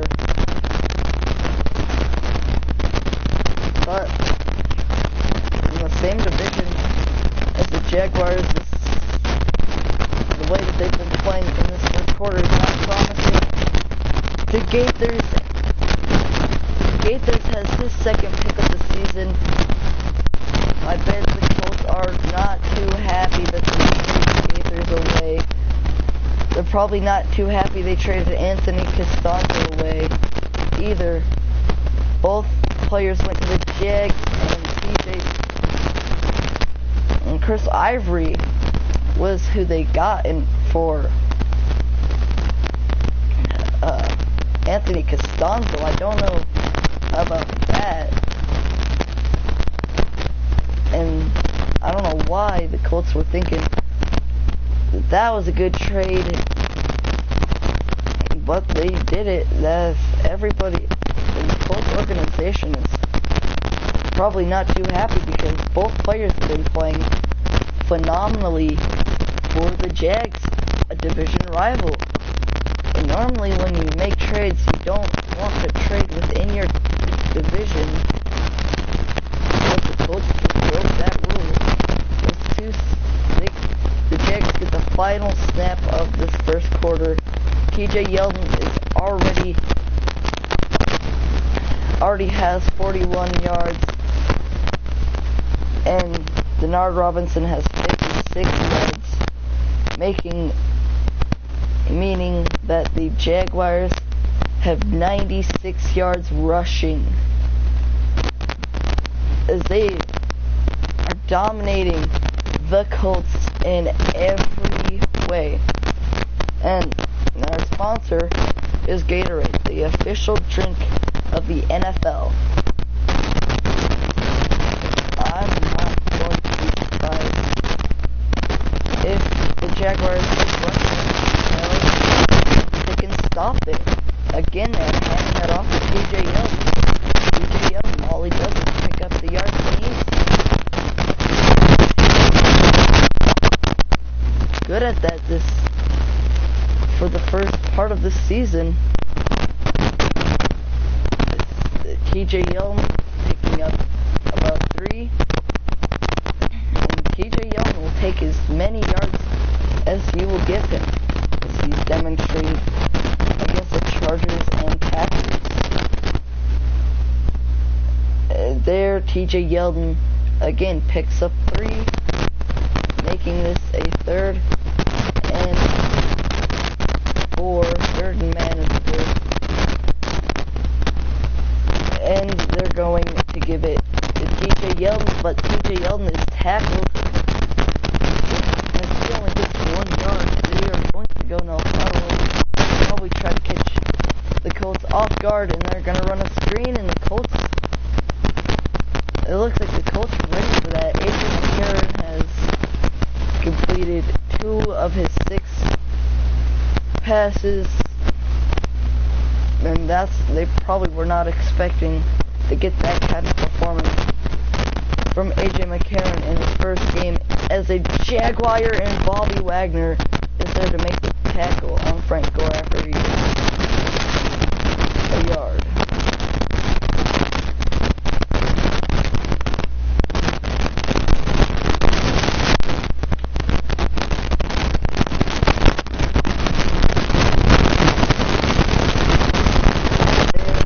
Frank Gore is stopped before the first down as he picks up 4. He's got 6 total.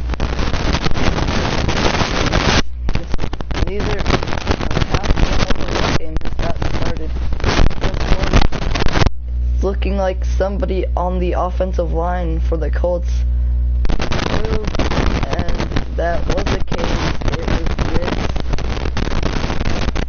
who jumped offside, committed the false penalty, and it's going to be 3rd and 10.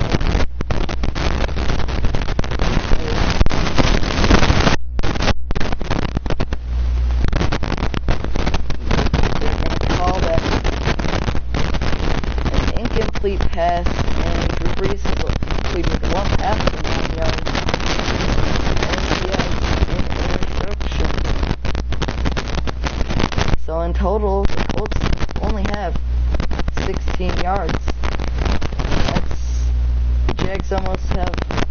Jags have more rushing yards than the Colts have total yards. And here the Colts are going to play 150. There's a flag. They're going to give the completion to Yeldon.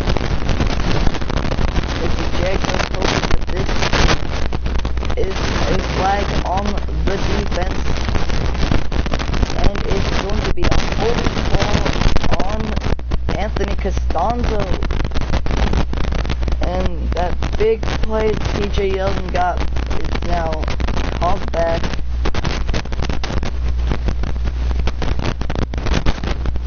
TJ Yeldon gets another handoff, and he picks up 2 yards, making this his 2nd.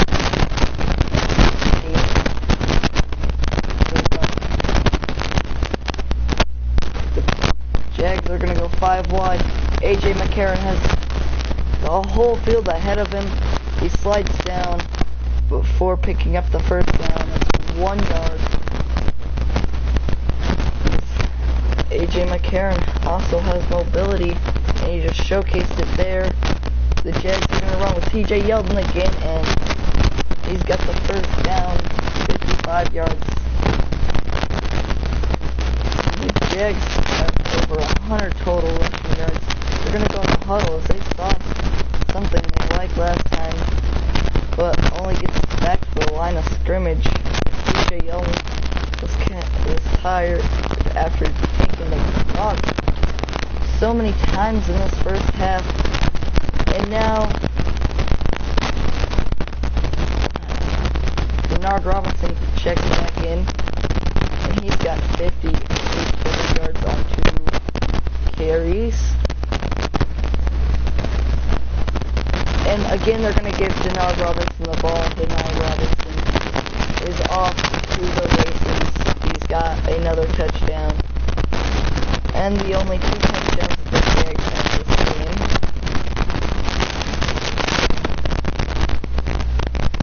As the Jags are pretty happy with their teammates' performance here.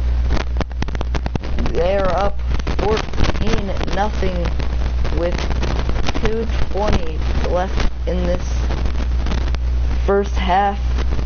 As they're kicking the ball right back to the goals. This game is played before any other game in the NFL. This game is other games are starting as this is nearing its end, so that's cool.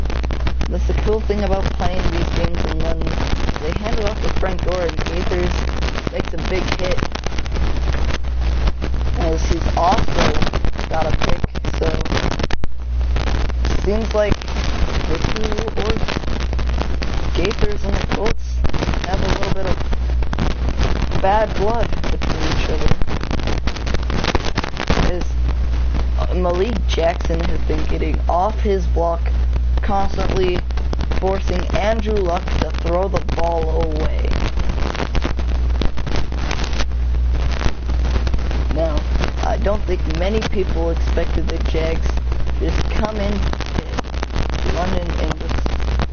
run away with this game in the first half. Andrew Luck complete the second pass of this game, so of the first half. It's Malik, and I don't think many people expected Malik Jackson to come to Jacksonville and wreak havoc as much as he has.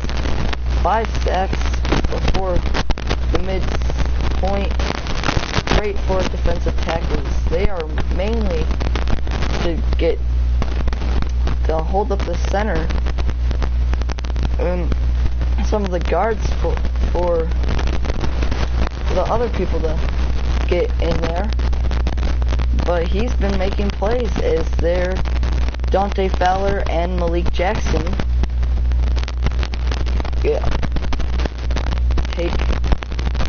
share a sack is done. Malik Jackson forced Andrew Luck out of the pocket and then made it so Dante Fowler could get off his block and chase Andrew Luck down. As again, Malik Jackson gets off his block, and of course if you're a quarterback, you don't want to see that. The Ravens quarterback Dustin did not have to see that a lot, but Andrew Luck, Phillip Rivers, and Aaron Rodgers have seen that quite a bit. So for us, it's not really a new sight because he's been getting after these quarterbacks.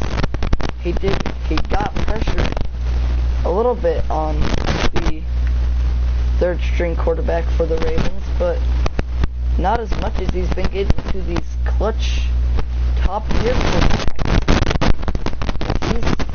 He's a half sack away from 6 sacks. And that would be big for him going into week 5.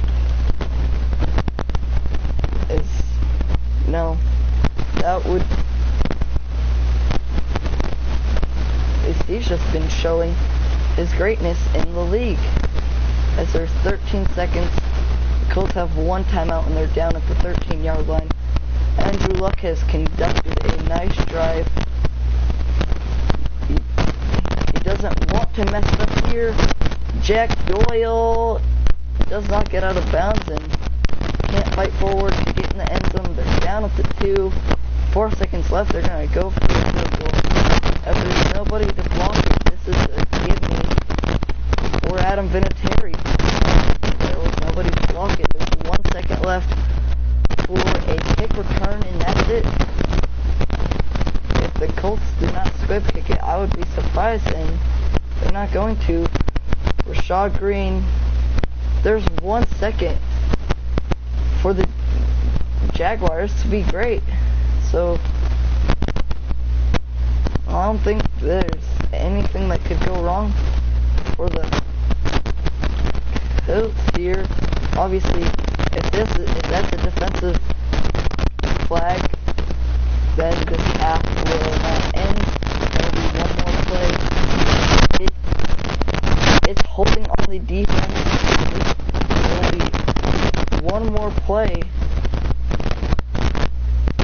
of this first half. As there just tried to get a deep pass, and Kendall Langford was just there before he could. And we're gonna get straight to the second half. The Colts get the ball first down, 14-3, and the Jaguars.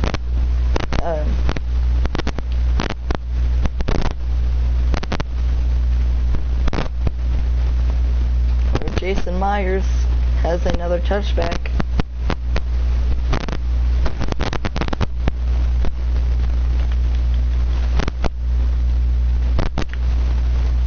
As there, Frank Gore with a nice run, and then the big hit, taking the big hit at the end. But we've allowed 93 total yards this whole game so far, and the way the first quarter was going, it was not seeming like that was going to happen. Malik Jackson was getting after Andrew Luck, and then Tony Dorsett had a easy catch, and he dropped it. So that's gonna bring up the second and Frank Gore has a 6-yard run, and this is gonna bring up a 3rd and 4.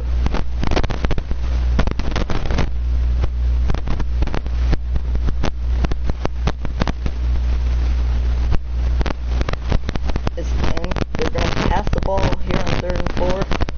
As another fumble, a big hit. And that's going to be recovered by Kevin Dodd. And Telvin Smith was the one who forced it. These last two games, the Jaguars have a combination of 4 total takeaways. 2 fumbles and 2 picks. The 2 picks were by the same person. Gaithers, the safety.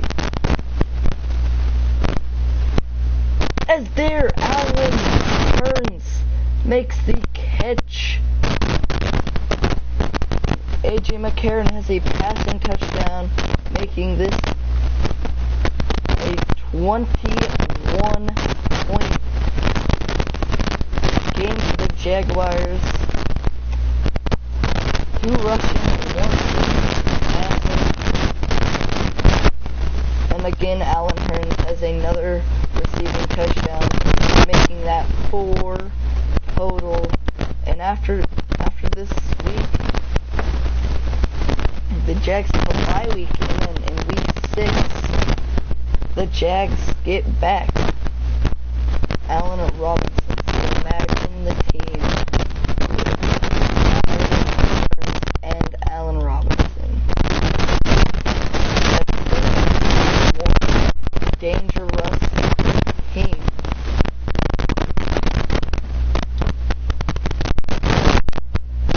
Even with its key offensive players injured, Jags have still been able to play great defense and put up points on the offensive side.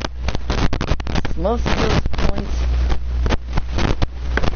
have been from running backs,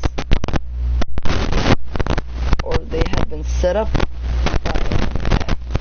As there, Frank Gore takes another carry, and he's just stumbling. Jonathan Cyprian says he's had enough. Frank Gore has also turned his half round this half.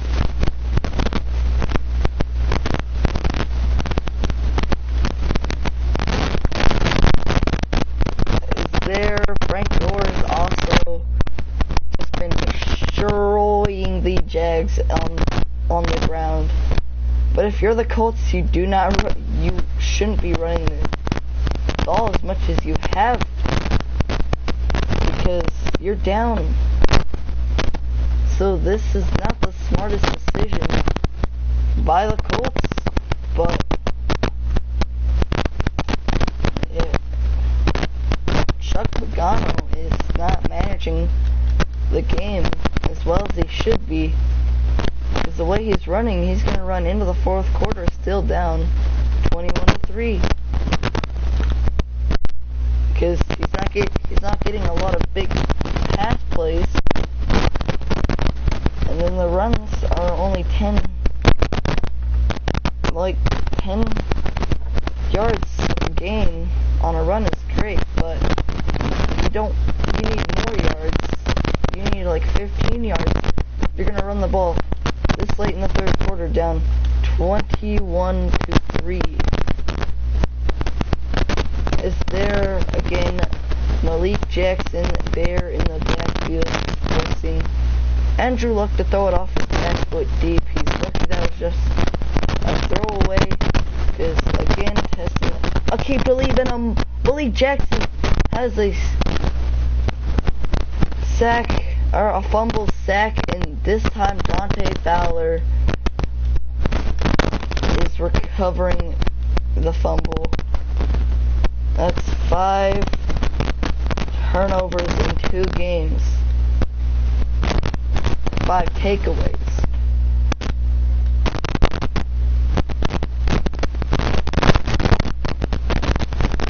Again, they're just trying to dominate on the ground with Melvin Gordon. Is there? He's a little bit shy of our first down.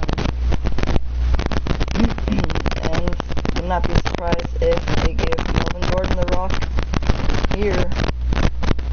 And that's exactly what they do. Just let him power his way across the first down yard marker.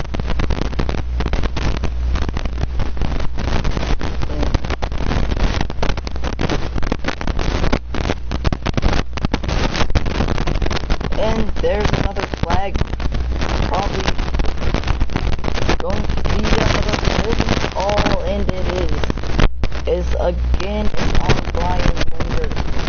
He cannot quit holding. He's been holding and holding this game against the Colts. It's been taking away some valuable yards for TJ Yeldon.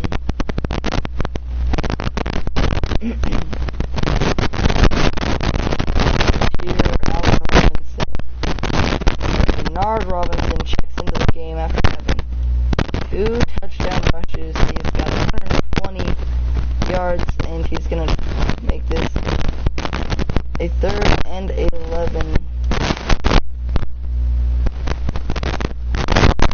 Going down to Marcus Lee. Marcus Lee has the Jaguars in a manageable field goal range. This Flemings was the one who made the tackle, and this could become a 21-point game. And it's another block! The Jaguars just can't have their way in field goals. That's 3 blocks on field goals in 2 games. Like, the Jaguars have not been too lucky when it comes to their PATs or field goals. Again, another block. The Ravens blocked a PAT, and now the Colts blocked 2 field goals.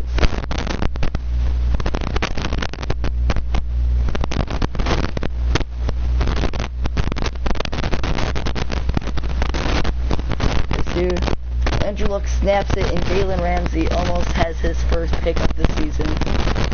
There's diving in the way so the ball can't to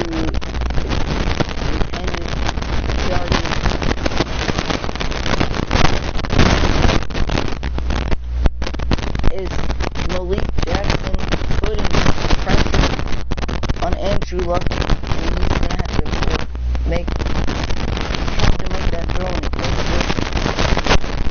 They're gonna have to go for it on fourth down.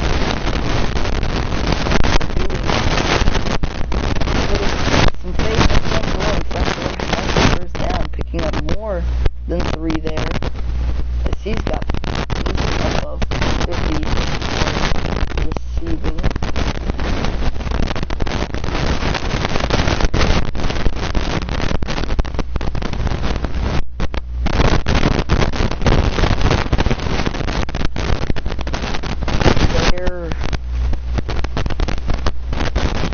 Andrew Luck did not have big success there against the Jaguars. But Frank Gore has had the best game out of all the running backs to play against the Jaguars. It's now late in this game. Andrew Luck has been able to pass the ball efficiently to his receivers, and within the first half of the last drive, they're down to can't hold on to that. Second and 10.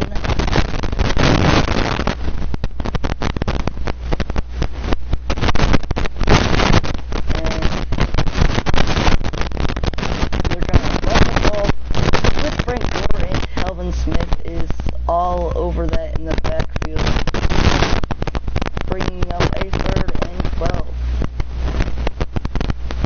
The Jags down by 18.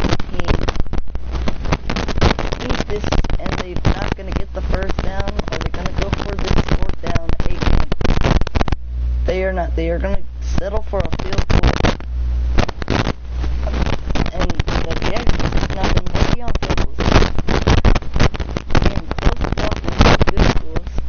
The kicker was just able to get it off.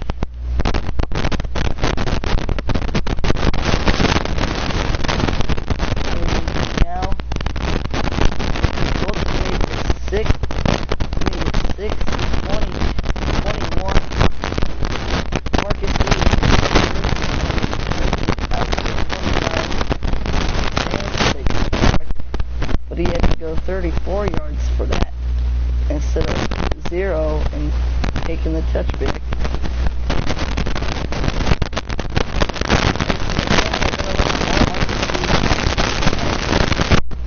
Great blocking receiver for the Jaguars.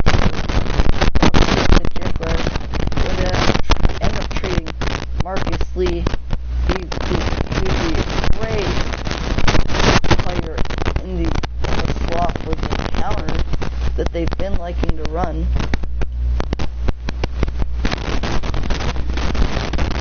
So, I don't know. And they're to make another big time tackle.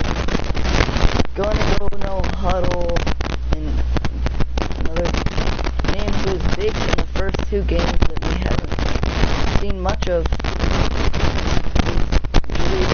Of course, in those first 2 games he's had Blake Bortles, in these last 2 he hasn't, so I could see why he struggled a little bit with the quarterback. The last drive of the game. I understand that the Colts have all their timeouts, but not looking good for them because TJ Yeldon is now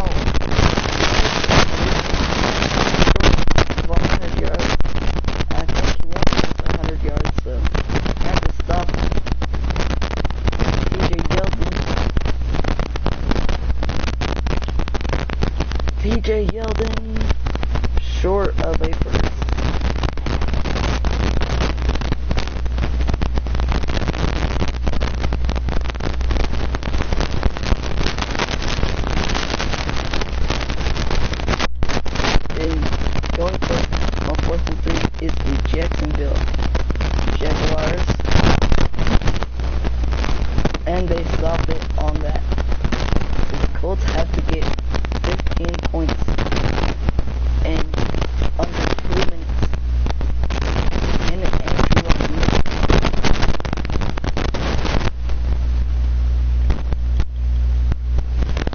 And Malik Jackson again is in the backfield for his 3.5 sack.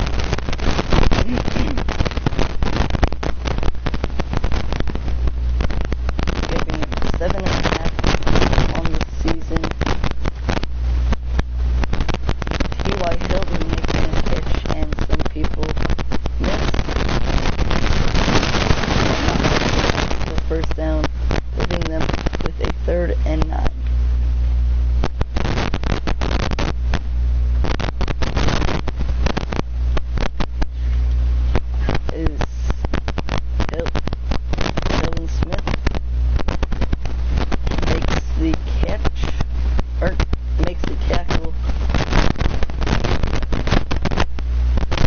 Fowler with pressure, and Dante Moncrief makes the catch over Jalen Ramsey. And this is a similar position the Ravens were in. Down 9, needing a 2-point conversion. They're not going to go for it. They're going to have to try an onside kick to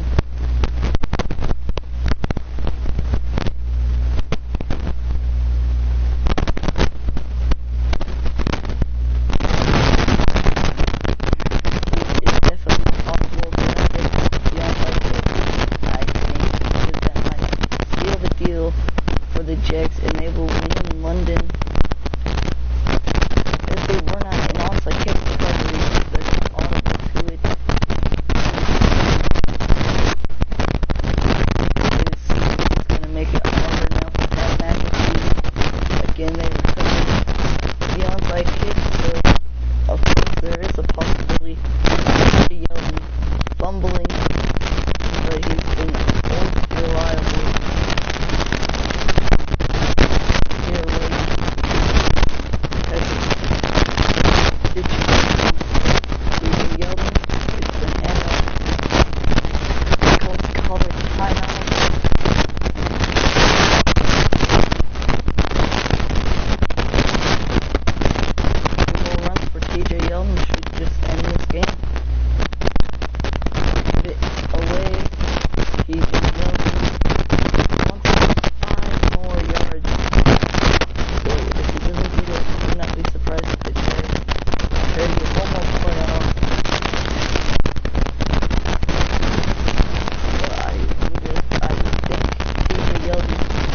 Could get it. Is he breaks the tackle? Does TJ Yeldon get his touchdown too? No, he won't. But that will seal the deal for Jacksonville as he 15 yards.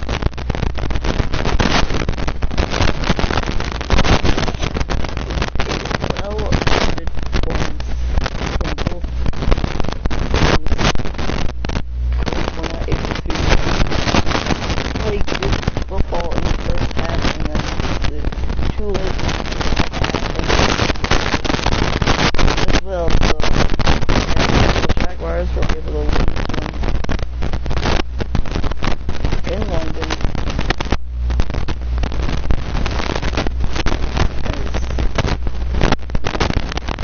Jags have to be shooting after that one.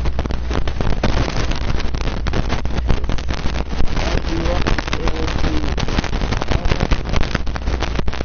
perform late game heroics. Not able to, but that's going to be it